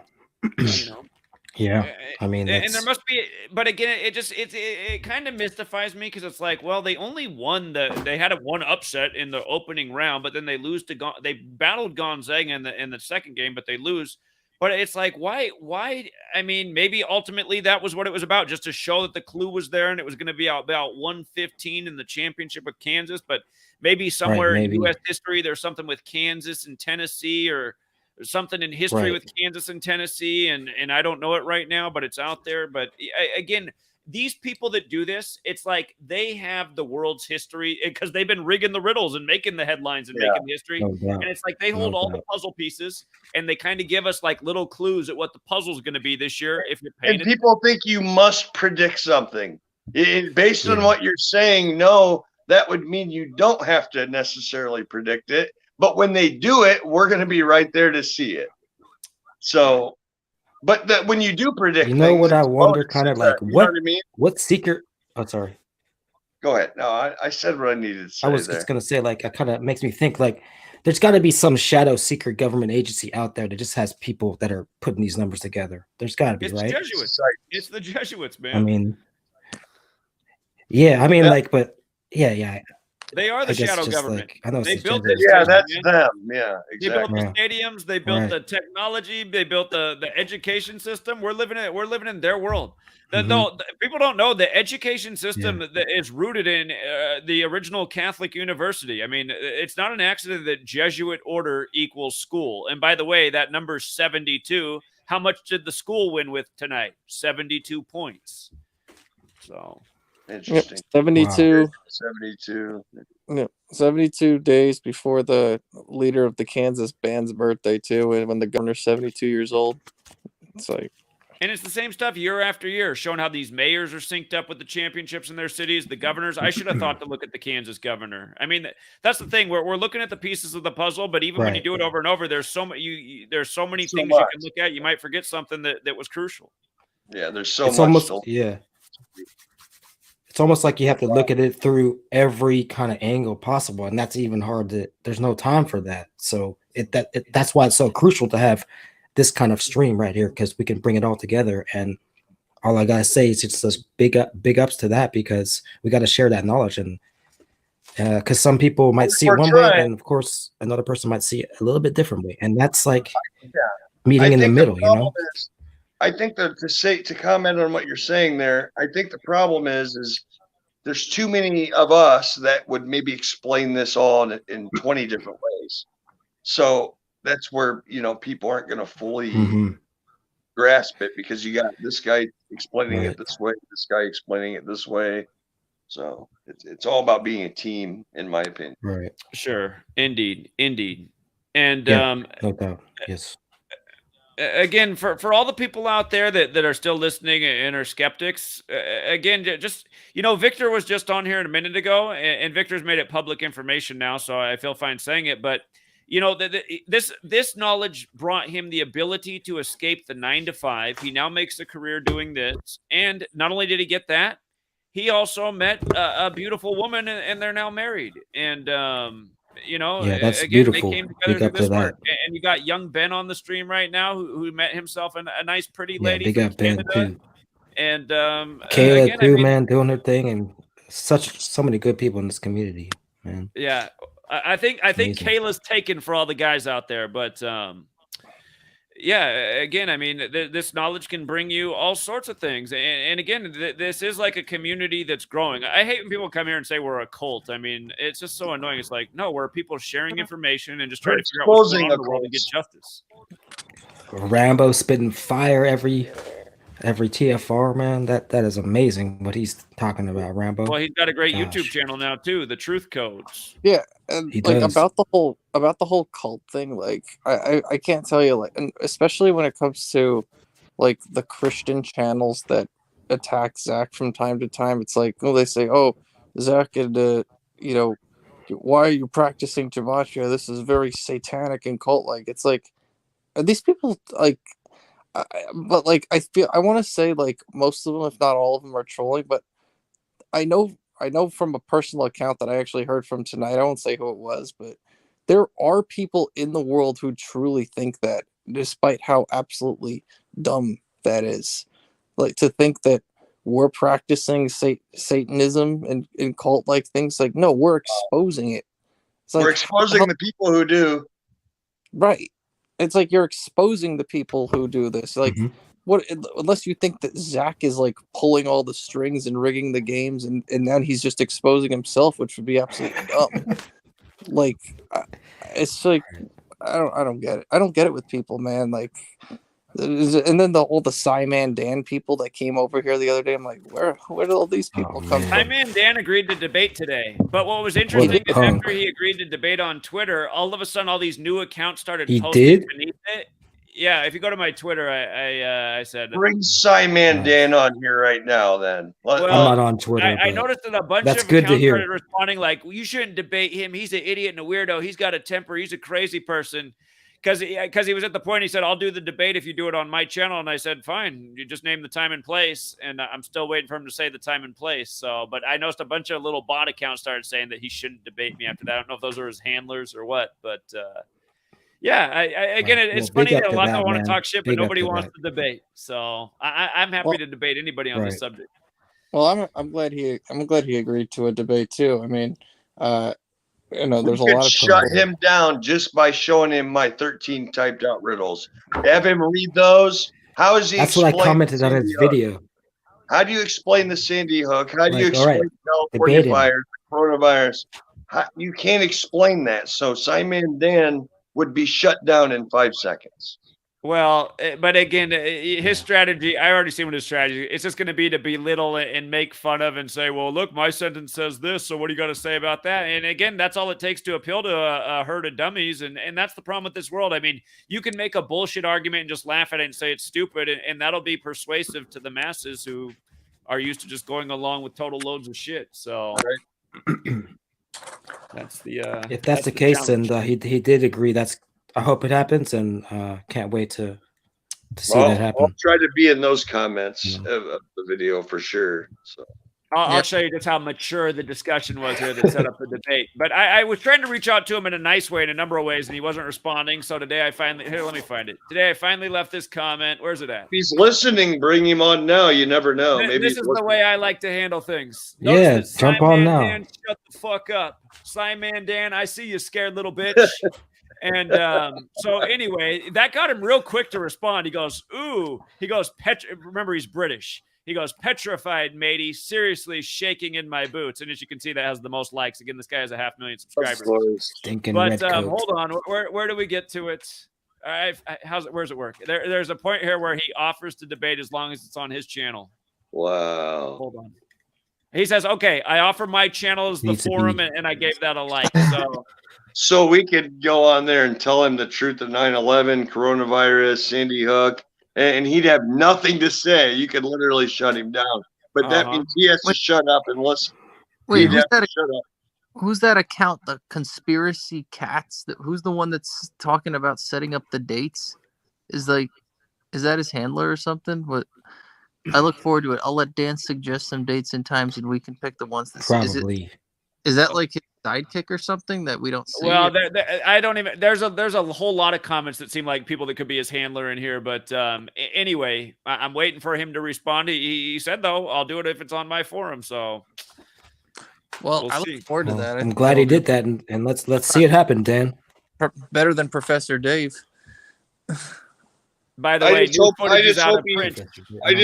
shuts his mouth and listens to everything that you could say. Because you know what I just realized about this print story they put out? God, now I get it, man. Sometimes it's hindsight, but now I get it. The Prince 11 thing just being in the news today, he was connected to a whole bunch of sports shit when it went down, but Prince is a big fat 65 and 97 and 34. Kansas picked up the 34th win today, and Kansas is the 65, 97, 11. Right. I guarantee that's fitting in there somewhere. This Prince headline today. So how could it not? Oh, here's a fun fact too, guys. The Kansas band member who died last summer. The Final Four, because the Final Four is always 2 days before the championship game, which the championship game will be April 3rd next year. I measured from the day he died to the Final Four next year, which would be April 1st, 23, and it's exactly 89 weeks. And 89 is the 11th Fibonacci number, right? And Kansas equals 11. Right. So something to look out for them in the Final Four next year. See which state equals 89. Maybe that'll give you a winner. Something like that, you know. Yeah, maybe. I just think because there's a whole bunch of Kansas terminology being thrown around and all that, maybe that, you know, they could 84 is going to be the number next year. 84th tournament. Yeah, and a lot of Jesuit representation, probably a lot of Jesuit upsets. Who knows? Maybe Georgetown will return next year or something. Yeah. Yeah. George Orwell, Georgetown, 1980. I don't know. And that's just it too, man. It's just like, how don't people see it, man? How don't people see it? St. Peter's Peacocks beating Kentucky on St. Patrick's Day and then advancing to Peacock Day. And then what kills me is just the way they do it. As their season's ending, they say, and we want to send our condolences to Elnardo Webster, who died March 22nd. And then you fucking look and he died 16 days after his birthday as his team wins in the Sweet 16 in the greatest Cinderella story there ever was. Not to mention Elgin Baylor died last year on March 22nd. This year it's him. And they're both Jesuit-educated college and basketball NBA players. Yeah. It's amazing every time, man. That's why all the people that are critics of this work, I feel like they're essentially accomplices in evil and murder. It's like we're literally revealing that people are being killed for this, and people are saying it's dumb. And I mean, the evidence is undeniable. Yeah, Zach, I was watching a bit. Go ahead. Please go ahead. I'll go second. Okay, yeah, Zach, that's the other thing too. You ran about this recently, and then there's a guy in the community. I know that you know who he is, who like spends a lot of time making videos about you, paint you in a negative light. And one of the things he did in a recent video of his was he took that video grab of you last year talking about your negative experience in Seattle, trying to wake people up, you know, and then the nasty lady like gave you the, the Bill Gates is a hero thing, and you talked about the N-word and all this, and then you made the comment about how meanwhile people on her continent are getting vaccinated. And I know I remember the video. I know you say vaccinated on the 106th day of the year, right? Which really did happen. But what this guy, what happened in this clip was, people in her continent are getting vaccinated. And then they cut it off and went straight to the vaccine statistics, which show a lot of black people haven't gotten it. And I'm like, how fucking deceptive. Well, he's a total agent. And I mean, he's been trolling for 7 years straight every single day. I mean, think about that. Who's going to troll a man every day for 7 years? There are people. He must be that guy's paid. literally download, but here's the thing I'll tell you that creeps me out about that guy. Here's the reason I really think that guy's a Fed. There was a day where I got Sweet Lady a nice gift, and he started spamming that I spent a bunch of money on Sweet Lady, and I thought, how the fuck does he know that I got her something nice today? What? That's how creepy it is with that red Gematria flag, guy. That's for why I'm sure. pretty sure he's a federal agent. Wow. Somehow he's got like access to my credit card information. And I noticed like all of his troll comments on Patreon too. Like there's a lot of troll comments that get a lot of likes, especially after you have a bad day, Zach. But like this, there'll be like no more than 4 per comment, and then all of a sudden his troll comment has 11 likes or something like that. It's like, yeah, right. There's all the time you see that. And I sometimes another thing I wonder too is this guy? I think Sports Gematria might be more than one person. Because think about it, he never puts his face on the screen, so you never know who he is. and could it be more than one person too? Because he remembers a lot of information, especially like. Could it be the CIA login for just who's ever on duty at the CIA? I mean, and they have notes too. Like they know that guy knows everything. He knows everyone in the community. They remember everything. Like he remembers my own stuff better than I remember my own stuff. And I guarantee you, he has. I guarantee you, he has more of my videos backed up than I have backed up in my own videos. Yeah, but no, that guy. That's why he's just dishonest. Like, there's a week where we'll go 10-5, and he'll show the 5 things that we got wrong and made it look like we went 0-5 for the day. I mean, it's a total scumbag. Who is this? Who is this? Is this on YouTube or Patreon? I mean, we don't even talk about. He's pretty much a federal agent, is what he is. I know that he has all sorts of information that's just like, how does he possibly have this information? Well, he straight punk. He's on Patreon and YouTube, Rich. But yeah, another guy, like I had no idea. What I'm trying to determine, is it the same guy on Patreon that you're talking about with it's got a picture of a guy, but it's probably not him, and no sports picks or something, daily sports picks. He's watching right now. Hey, little bitch, why don't you call into the show and explain who you are? He'll probably put in his next video. They won't. Yeah. Crickets. Exactly. Yep. Exactly. And again, it's just so I mean, he does a good job of like chopping up everything that's wrong and making it look awful, but it's totally dishonest. And then it's just annoying though that, and I mean, what's amazing is the channel has like, it's grown to 400 subscribers, but you look at what's amazing is that channel will have like 500 comments under a video, and my videos will have like 20 comments these days because YouTube's scrubbing all the good comments. But it's unbelievable. That's what's annoying about being on these platforms. They're just so tailored to misinformation, to censorship, to promoting trolls. And that should be one of the obvious things about YouTube's platform, that it really does support trolling, because why doesn't it let you thumbs down people's comments? Like, exactly. You know what I mean? Why is it even there? Why is it even there if you can't? Right. Yeah. It's the same thing with Patreon. Why does Patreon give a troll a refund if you cancel their account? To me, they should lose their money. I mean, if you're signing up to somebody's Patreon to troll and you get blocked, I mean, you shouldn't get your money back. Who's blocking their Patreons unless they are trolls? So shit, YouTube stolen money from me. You know, remember the super chat? Well, I've done super chats before, and they've been taken away from people. You know, right? So. It goes on and on. It's going to be interesting to see how this Twitter Elon Musk thing is going to play out. Yeah. Speaking on this social media gentlemen, stuff. I just realized it's almost midnight out here, and I'm up past my pretty bedtime late. Again. Let's do everybody a little closing segment, and we'll call it a stream. Rich, you got here first, so you can close it out first. What do you want to say to send it off, Rich? I'll be honest. Everything I've already said is what I'd have to say.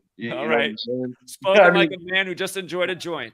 Rewatch the video. Go to my page, Daily Dose of Gematria. If you go to Daily Dose of Gematria, I'm either showing Zach's videos, typed out a riddle, or telling you how you can help to advertise this knowledge and how to wake your community up. So that's all what I have to say is, please go to my pages and do the things that I do so that we can be much further than we are right now. You know, that's it pretty much. Right on. I think Appreciate I'd say, Rich. Absolutely. Yeah, thanks, Rich. I appreciate you guys having me on there. Zach, I'll see you in about 17 days or whatever it is. What's the date today? The 4th? 5th? I'm going to be in town on the 16th, so I'll be in Oklahoma City in 12 days. Well, I'll see you in 14 days. Then. We're showing up at midnight. We're leaving Monday at noon, and that means we'll show up around midnight. I look forward to it, Rich. Yes, I got your gas money.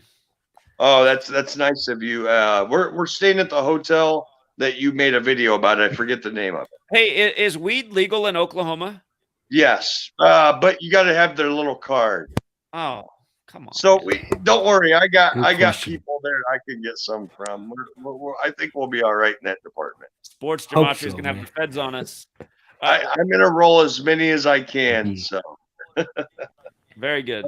We'll be good, bro. But right, really appreciate it, and I'll see you all later. All right, man. You have a good night. All right, Bamboo. What's up, man? Peace, Rich.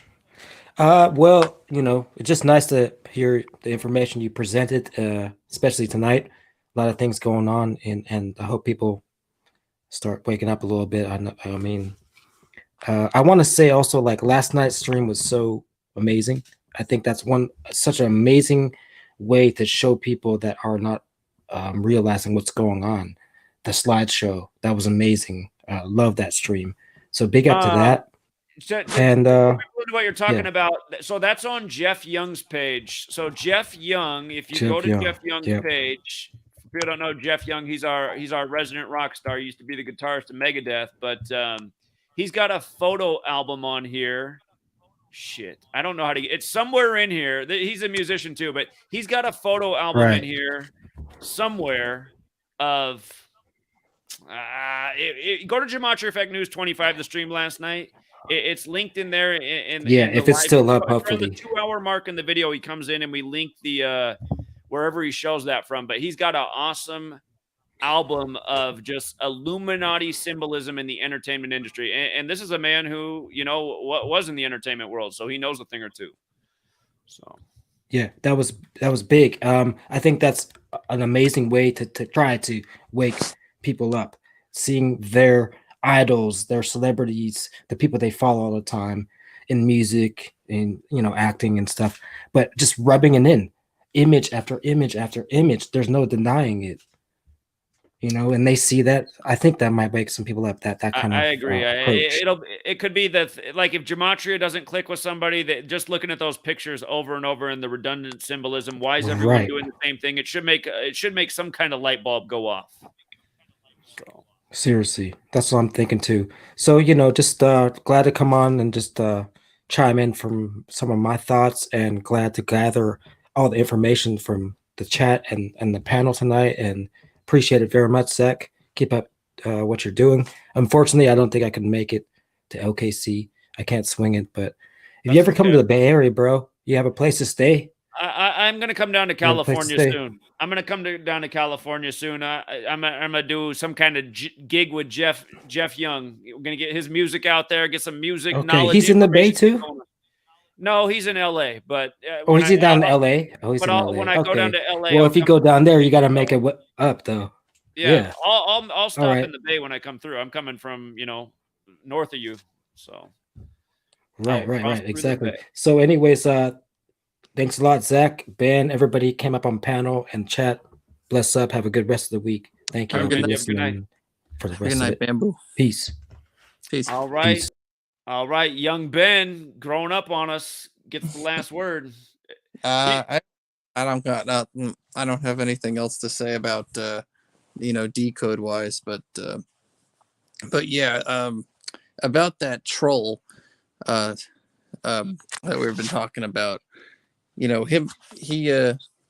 was just talking in the Patreon comment section. This was a few months ago, and he wanted me to ask you a question, and I think you've explained it already, but he wanted me to ask you about, like, your thing with the, I don't know, was it 10,000 or 30,000? Right, and I've already addressed all that. I mean, that's why that guy's annoying. He watches everything. He just bringing up shit. I mean, so yeah, he's just a punk.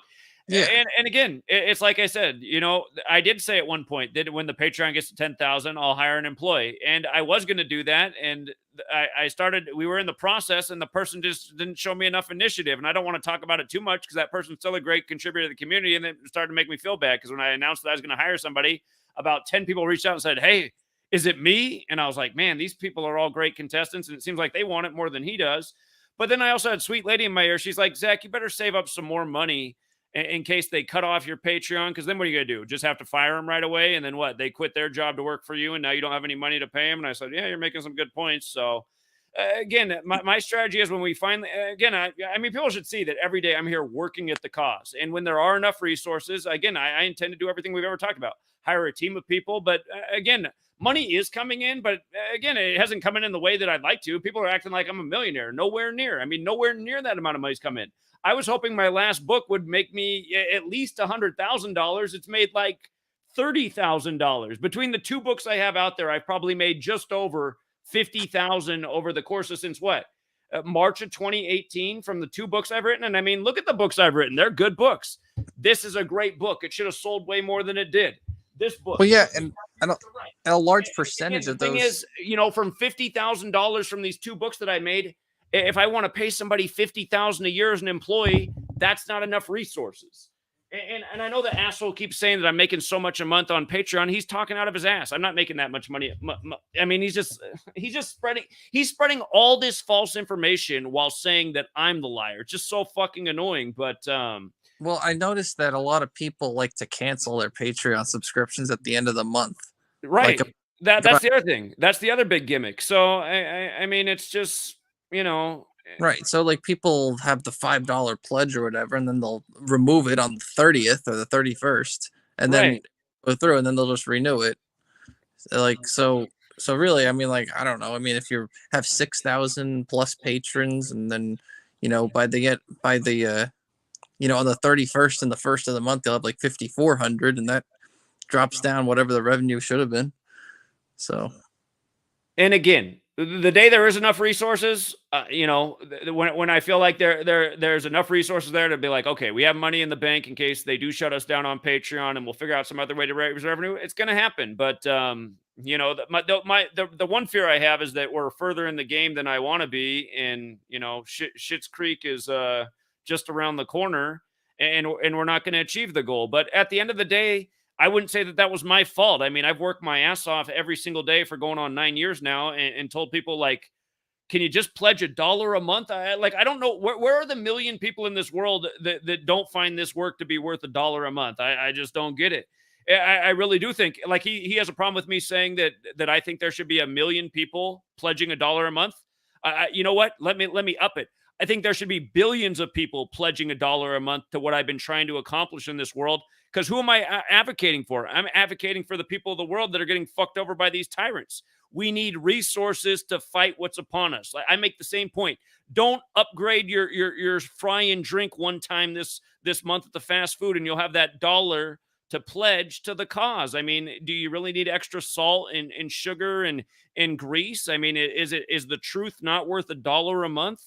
And that apparently falls on deaf ears. Either that, or, I mean, the thing is, I have been up to about 6,000 Patreons now for more than a year, but it's plateaued, and it doesn't need to be more than that. I mean, I'm grateful for the ones I have. I'd be really hurt if I found out that Patreon all this time was scamming me and plateaued the number, and maybe there is more supporters there than I know, and they're still in the money. I mean, I hope that's not the case. It's hard to know because it's a third-party platform. I also wondered the same thing about my book. I made a lot of money from this book the first 2 months, and I thought it was maybe going to hit my goals. And then since the first 2 months, I mean, there was 1 month I get paid $2 per copy for every sale. There was 1 month Amazon, my payment was $4. That means I sold 2 copies for the whole month. I have trouble believing that. But, for ever since the first 2 months, the average payment's been about $200. So I'm selling about 100 copies a month. And again, that's not enough to raise a movement. So, I mean, it's the reality. Yeah, it's and you definitely have worked hard, Zach. It's definitely not your fault. Not at all. I mean, think about it. I mean, I wasn't paying that close attention in 2019 because I was busy with college at the time, but I know that your Christchurch video got a lot of, like, probably had more views. Maybe I know the H.W. Bush video had a lot of views too, and I think that was the week where you said like a large chunk of those $50,000 came in. Right. I made almost 10,000 of the total book sales in a week because of that video. And I mean, just think, that's what's frustrating too. If I wasn't being censored and the work was getting out there, I would be achieving my goals. The censorship, I mean, completely squashes everything. So. Right. And then after that, I mean, like after H.W. Bush, then the Christchurch thing happened that you predicted months in advance, and the same thing I think would have happened. The same thing that happened after Bush would have happened, and then remember what happened the day the Christchurch thing landed? That was the day. That was the same day all my books got banned. Yeah, Etsy deleted it, and then a whole bunch of other things happened. Lost all my revenue stream. That's why it's like to be going against me. It's like to be like attacking me for the revenue coming in. I mean, my revenue is being super suppressed by all the censorship. And this guy's acting like it's just like this guy's got to be a Fed, man. And like I said, I mean, he started spamming everywhere. The day that I got the sweet lady, the nicest thing I ever got her, somehow he knew about it because he was spamming all over that day that I spent a lot of money on sweet lady. And, you know, I mean, again, sweet lady's very modest. We eat almost all of our meals at home. I mean, we don't live lavishly, but the one day I got her a nice thing, somehow he knew about it. And it's like, this guy got to be a Fed. So, yeah, that I did not know that. I did not know that at all. yeah, I don't even like to talk about it that much because it's creepy. I mean, it's fucking Yeah. creepy. So No, I don't blame you for that, but still, I mean, that puts things in a whole new perspective for me. I've been debating before, like, is this guy more than one person? Because they know a lot of information, like he was like stuff that I don't even know, and I've been around so long, like something about Gematria Club and Maestro 2X or whatever. I'm like, whatever the hell all that is, I don't know, but well, he see, knows. that was the thing. That guy he's one of the founders of Gematria Club, which is a total fraud. But he was when he first started hanging around, he was just like, "Oh, you got to go into business with me. We can make so much money with this." And again, I mean, Ben, did I have anything for sale when you first came to my channel? Was there any Patreon or any of this? No. No. And he was trying to get me to do the money thing back then. So that's the other thing about this guy. He was trying to get me to turn this into a money profit thing, and I didn't want to because I wanted people to see the work as legitimate, and it wasn't about, you know, selling shit. And the only reason it ever changed is because I went fucking broke. I mean, I didn't have any money saved anymore. I had to make some kind of income. And so that's the other funny thing about this guy. He's attacking me for having revenue come in when he was the one that wanted to go into business with me. And the reason I didn't want to go into business with him is because every decode he did was about the Packers and how the Packers were going to win every last game. And it just seemed like he was some biased Packer fan, or maybe it was Carolina Panthers, but whatever team it was. So yeah, just the guy's been at first he wasn't a troll. He was this person trying to get me to go into business. But then ever since then, he's been a nonstop troll.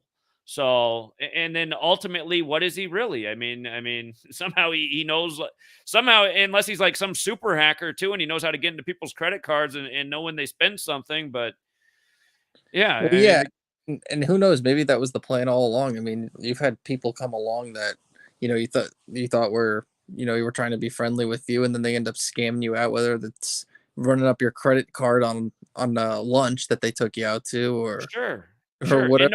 And notice he's in the comment section of that every one of those guys' videos. That same guy that I took out to lunch 2 times, who ran up the bill in a huge way the second time, and now he's always in the comments talking shit. It's like, who are these people? Like, yeah, that's just frustrating. And the Kathy woman, she's in this comments. I mean, so the thing about that Kathy woman, do you know who Kathy is?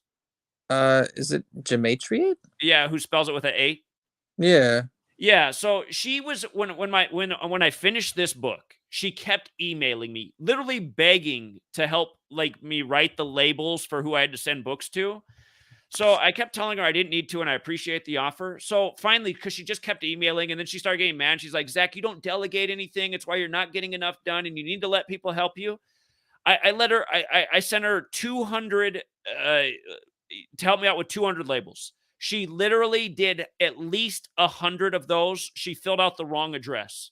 So it created a huge nightmare. So it costed me a lot of money, extra shipping, lost books, and it pissed people off. And they were all the ones that she shipped out. So over half of them, it seems like now in hindsight, she purposefully wrote the wrong address just to fuck with me. And look at, she hangs out with the troll all the time talking shit. So that's what's so annoying. There's people in this community that try to get close and want to help out, but it seems like ultimately all they're here to do is fuck with me. And you know, I sent her a box of 40 books and you know, I forget what else. And then I found out that she created a huge nightmare for me. So then I don't even know what she really did with those 40 books. She might have burned them for all I know.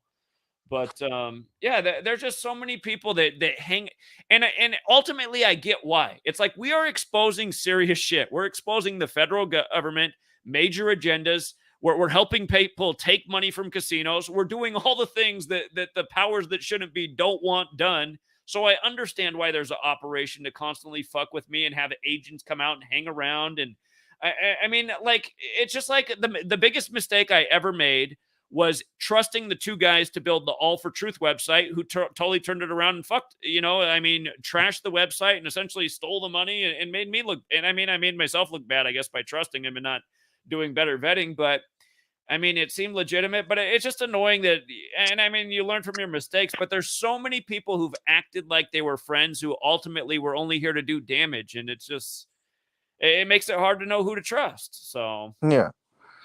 Yeah, it does. It does. I did not know that about Kathy. But it's whatever, man. I don't even know. I try not to get caught up in drama, but it does happen a lot. And that troll seems to know every last detail of it. Like, like the Star Wars people know every last detail about Star Wars, including the stuff that's on like the wiki pages that isn't even in the movies. It's like, why? Like, indeed, he just knows it, and then they can just, it's I because think, there's literally an operation like watching this work, watching this community, yeah, and they're taking notes. I mean, yeah. it's a creepy thing to think about, but that's what's going on. No, I mean they're probably watching right now, and they're probably going to take snippets of our conversation right now and somehow dice it into something that it's not. Just like they do, they managed to do it with a whole bunch of stuff. It's like that the whole vaccine thing with the black people getting vaccinated. I know what you were talking about. You were talking about when the coronavirus trial started on June 24th, 2020, on the Right. 106th day of the pandemic, and this guy goes cuts that off and then takes statistics that from the CDC, I think, that if they're even real, they weren't even possible when you made those comments, and not to mention, I mean, like, they are actually people from Africa, not African Americans. Right. It's The guy's just I mean, the guy's just a manipulator, and it's like it's like a political thing, right? Like taking snips and doing something dishonest and trying to make them look bad. I mean, it's essentially what it is. So. I know, and now he's got, like, in his recent videos, he's got like the graphics too. Like, one of his most recent videos was, you know, Zach admits he has enough people to start a movement, and then it's like a video of, like, your face jumping into like a sewage full of gold and like swimming around. It's like, Yeah, who the it's hell like has time, like, yeah. to download all these videos and clip all these things together? It takes long enough. Like, that alone is a full-time job. Then to have all these graphics on top kind of reminds me of a call for an uprising. And I'm And pretty again, sure. and who's that guy really? And got another guy who's never showed his face, who's tried to undermine the work, and we all remember what happened. Him and Jeff Z tried to debate me, and again, he retired the next day for 2 months, and then he comes back 2 months later, and he's created a hour-long video about me, putting out my address and all this information, and just making up a whole load of shit. And yeah, again, another guy that claims to be a Christian. It's just Yeah, Zach, there's another, I think someone, I didn't watch the video in full, nor and I couldn't have the sound on when I watched it. So, but it was the checkerboard mask guy. Uh, and I don't know if it was from the same clip for when he asked you about the numbers for New Year's Eve back in 2016, but it was that same guy, and he had and in the description of the video, which was only like 2 minutes long, I think, he had your new address in the description of the video, not your old one, your new one. sure. Yeah, I mean, my new address, you can look it up in the phone book, but Yeah, I've seen it. He put it that out on guy YouTube. though, the guy you're talking about with the checkerboard mask, who put out the little warning for me on Christmas Eve before the car crashed through my house. He did the craziest thing that I've still seen today. I don't know if you saw the video when he did at the time, but he was showing my comments, like comments that I left, and somehow he did like something, like a line would go over it, and then it would just change all the words there. Did you see the video when he did that? No, but I remember you talking about it. Like, It was wait, crazy. I was like, "How the fuck do you do that?" Because his name's Monograph, and he has that yeah, channel there where he calls the Umbrella Man. yeah, I And remember Monograph. he did actually kind of apologize to me about 2 years back and say that maybe he made a mistake having my channel deleted. But yeah, somehow he has a way to just like change what's written on the screen and make it look like you wrote something other than what you wrote. And he did that in real time. Like, don't fuck with me, man. I will make you look real bad. So Yeah, no, I did not see him do that, but like the fact that he showed you that he can do it, I mean, who knows? I mean, if we have people playing nice the whole time and then, messing with you, I mean, then the people who go back and forth certainly ought to be messing with you. Not ought to be, but are certainly probably are.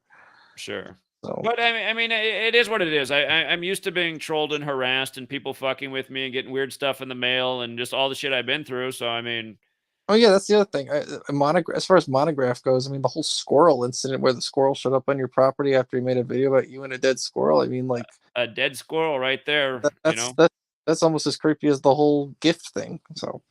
Indeed. Yeah. So yeah, I wonder if those two people know each other. If they're even more than one person, who knows? Maybe they're the same person. I have no idea. The one thing about Monograph is he puts his face on the screen, so he gets away Yeah. with murder. But Yeah, he does. But who knows? Maybe they're playing. Maybe he plays a faceless character. So I don't know. yeah, You never know. There's endless possibilities. So indeed. but yeah, it's getting late up here. It's already the middle of the night where I am. So Did your sweet lady go back to Canada? No, she's not going back to Canada. She hates Canada. Is she just? Is she staying at your place? She's still here, and Okay. we're trying to get her a visa. Okay. Here, like, you do believe that you need to be vaccinated to get a marriage visa in this country now? I mean, listen to that. What a joke! I didn't know You need that. to What a be joke! vaccinated to have a green card to apply for a green card, and like, so I didn't know that until we talked to the immigration lawyer, and now the only route in, she said, would be to take, to be a student visa and to do ESL classes. Now, of course, Natalie's English is fluent, but it is technically her second language because her parents are from Poland, and Sure. Polish was her first language. Okay. And ESL is written as she is written as an ESL student, from her high school, middle school, elementary school papers. So what there's like a business out here, especially in big cities, where like certain ESL schools offer certain programs that have an in for these types of situations where they don't really care how well you can speak English, they just want the money. So that's what we're going for. Like, it's but yeah, I mean, we're coming up on a deadline because there's a 6-month rule, and we don't want, if she becomes illegal, then we have a big problem. But we have the month of April to find one of these schools, and we'll probably have to go all the way to Philadelphia, which is an hour south of me. And it's going to be hard, but we're not sending her back to Canada. I mean, Canada's going down a really bad. It's crazy, man. I never thought that that I would see Canada become worse than America, but it happened. So yeah, it did. And her and Cheryl Jacobs, excuse me, yeah, Cheryl, they hate Canada. So it's just rough. It's rough. And they're always sending me shit about how bad Canada is getting, and I'm just like, I'm like, I guess I have to care now because these are Natalie's a big part of my life, and I just see the digital ID shit rolling out. It's like it's rolling out here too, don't get me wrong, but it's rolling out really fast up there, especially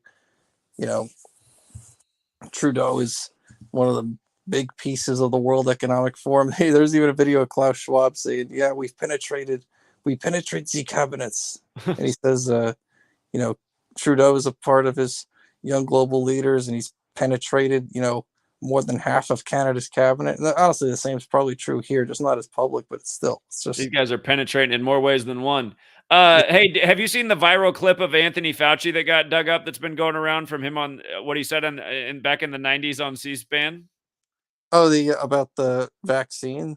About natural immunity, but it's much better to catch the flu and get the natural immunity than to be vaccinated for it. Yeah, I did see that. I was sent that by someone that I met. He's so about it too. He's like, oh, it's just way better. It's way better to catch it than to be vaccinated for it. It's just like, listen to this fucking guy, man. Where's that clip been the last 2 years? Nowhere to be seen. Well, I mean, at the beginning, he was saying, "Don't wear masks." No, don't wear masks. Exactly. Then it was 2 masks. Fiddle with it. It'll be schmutzy. It'll be useless. I mean, just think about it. Like, how about Roy Williams? Who is telling Roy Williams to wear a mask? Clearly, he doesn't want to wear it. He keeps taking it off, and I mean, what's the point of like taking off your mask and then putting it back on? Like, I saw Natalie and I were at the bank yesterday, and like we walked in, like I'm in the suburbs, and there's like very few people are wearing masks in the suburbs, but for some reason, like it's like the more you go downtown, like the more masks you see, and I'm like, it's just kind of at one point I'm kind of scratching my head. I'm like, these are the people, these are the poor people, these are the people that get, messed with by the government, both historically and contemporarily, more than we do. And they're like buying into their agenda like way more. They're still wearing masks when they don't need to in April of 2022. But the more I think about it, I'm like, well, then, a lot of these people are probably Democrats, and the Democrats are the ones that are really pushing it. So, the reality is rich and poor, man. There's a lot of zombies out there. And, oh yeah, I know Seattle. Seattle's full of rich zombies, so it goes both ways. But indeed, it's ridiculous. All right, Ben, it's we're at the stroke of midnight here. I better wrap it up. So appreciate it. All right, appreciate you, Zach. Have a good night, Ben. You have a good night, man. You take care. All right, see you. All right, and for everybody in the chat, thank you for tuning in. Again, congrats to the winners. We had a very good March Madness. Tomorrow, if you want to join us, Patreon. I only charge $5 a month for the sports intel. I might need to update my thing because I think it might say daily sports decoding. But again, I don't decode sports daily anymore. But we have a conversation once a week. We try to hit some games, and again, eventually I'll get back to doing more, but the last few years I've been busy writing books and trying to, again, I feel like maybe it's not the way because nobody's reading the books, but I've been working hard to try to get the knowledge out there so people can see what's going on. And again, I mean, if you live in a society that doesn't want knowledge, maybe it's not attainable yet, but where there's a will, there's a way. That's been the spirit. So anyhow, we do some sports. It's $5 a month. We're going to go over. And again, I mean, it's well worth $5 a month, even though I'm not doing it every day. I'm giving you guys good clues, good intel. I'm teaching you the knowledge so that you can learn to do it on your own. If you don't need to be a Christian to understand the story from the Bible about, teach a man to fish, he feeds himself for a lifetime. If you're just there waiting for somebody to feed you, that's kind of like being an infant, a little child waiting for mommy and daddy. And again, I'm trying to teach people how to be, self-sufficient with a valuable tool under their belt. So anyhow, tomorrow we'll be going over the March Madness, or not the March Madness, excuse me, the Masters tournament. And we're going to talk a little bit about the upcoming baseball season. And there might be some teams you want to put some stakes in the fire for. And, yeah, basketball playoffs are coming up. Again, I've been pretty neglectful of this basketball season, but the playoffs are coming up. We'll talk a little bit about that. Of course, the horse races are around the corner. See if we can nail the Kentucky Derby again.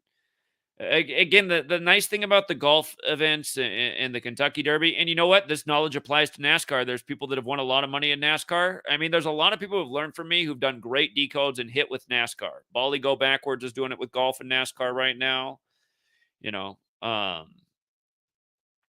But yeah, I mean, that's the thing about this knowledge. You can use it on sports like that where you can get a big payout in just a weekend. You can put down a future for the Dodgers and wait 6 months to get 4-1 odds, or hey, you can do a good decode on NASCAR and maybe hit a 20-1, sometimes a 30-1, 40-1, in a day. So, and the nice thing about bets like that is it's not like you have to bet a lot. I mean, if you got a good decode and you're not a rich person, hey, you can spend $10 on a bet that pays 20-1, 30-1, 40-1. And, you just made between $200 and $400. And when you don't have a lot of money, that is a lot to win. And that pays bills. And, Victor, he just did an interview with one of the people on his Patreon that he knows outside of the internet, somebody it sounds like he grew up with.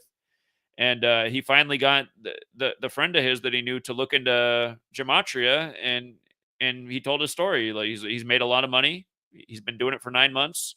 He invested $200 in a FanDuel account, and he's never had to put more money into the account since his initial $200 investment. but he's pulled a bunch of money out and you know, paid the bills and put in his bank account or savings or whatever he's doing. And again, there's a lot of stories like that in this community. I mean, the troll who's cutting up videos, I mean, he could have equally taken hundreds of phone calls of people calling in and say, you know, Zach, I started a FanDuel account with $50 and I got the account up to $5,000 now. I mean, there's been so many calls like that over the years because that's what you can do with this knowledge. You can build small. I always teach people be the tortoise, make small, modest bets, look for strategic bets, look for teams with great value. And again, I mean, we hit on them again and again. I got to admit, I honestly like decoding college sports even more than pro sports because so many. See, the thing is in the NFL, sometimes the riddle is through the quarterback, right? More often than not, it is. A lot of times it's the record with the teams. It's the quarterback. It's the team record. But some weekends it's like, for whatever reason, those things get trumped and it's about the coach. In college, you don't really got to worry about that. In college, it's almost always the team record and the coach. It's not like you're worried about some skill player or even the quarterback. There's less variables, and that's why it's easier to hit at a higher percentage in college games. And again, you learn these things by using the knowledge, and you know, it's just like anything. Somebody learns something, and then they feel more comfortable with this sport, but again, you learn the knowledge, you will see it is real knowledge. It is real beneficial. It pays for itself. You know, I don't even have the right word for it. You know, it's again, what other person out there can tell the story of they started gambling for the first time in their life with $50 and they built it up to thousands of dollars and they never had to reload their FanDuel account. There's a ton of people with that same story in this community. So if you want to keep doubting it, you know, again, in a way, I thank you because like I say all the time, if everybody was listening to what I was saying and joining in, they would have to switch up their system. So, and realize it's not just about gambling either. This knowledge allows you to see the way we're being manipulated. And to me, that's the most important reason to understand the knowledge. We are being manipulated. We are being played with. We are being messed with.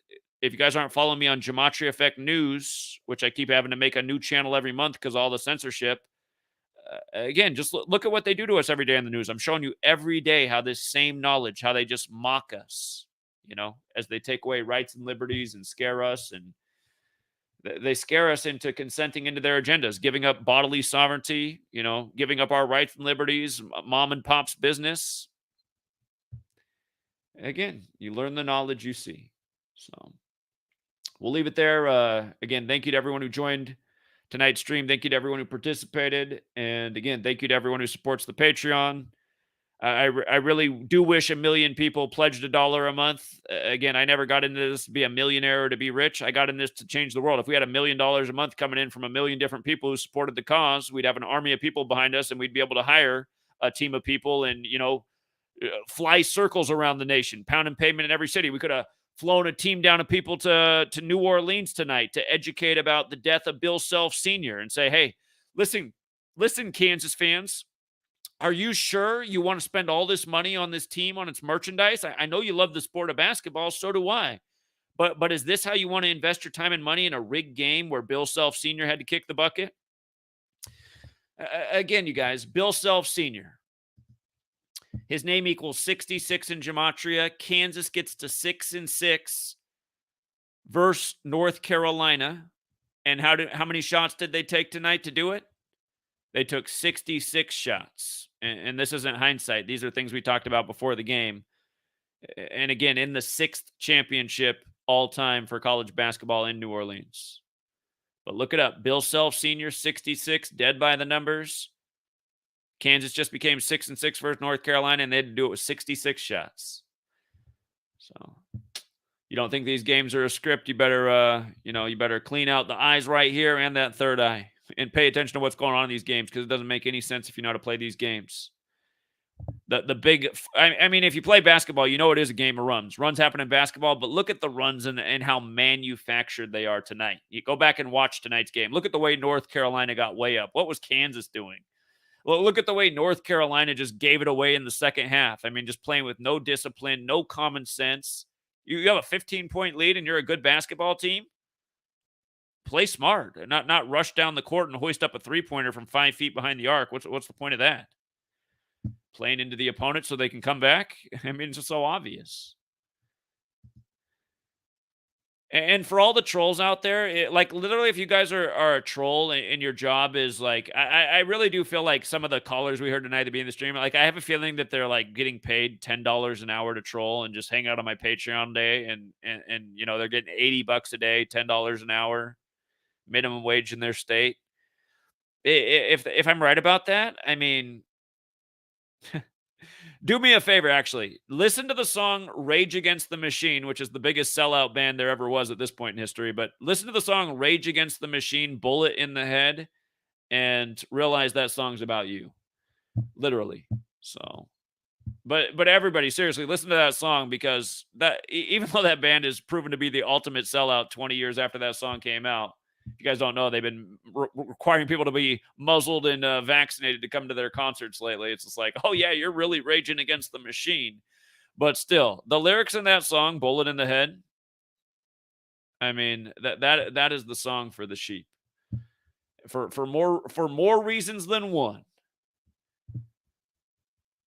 They say jump and you say how high. And again, just, you know, everything in that song, believe in all the lies that they're selling you. Anyway, we'll leave it there for now, True Seeker. I guess we got to get an ad in there first from ESPN. But yeah, we'll wrap it up. Until next time.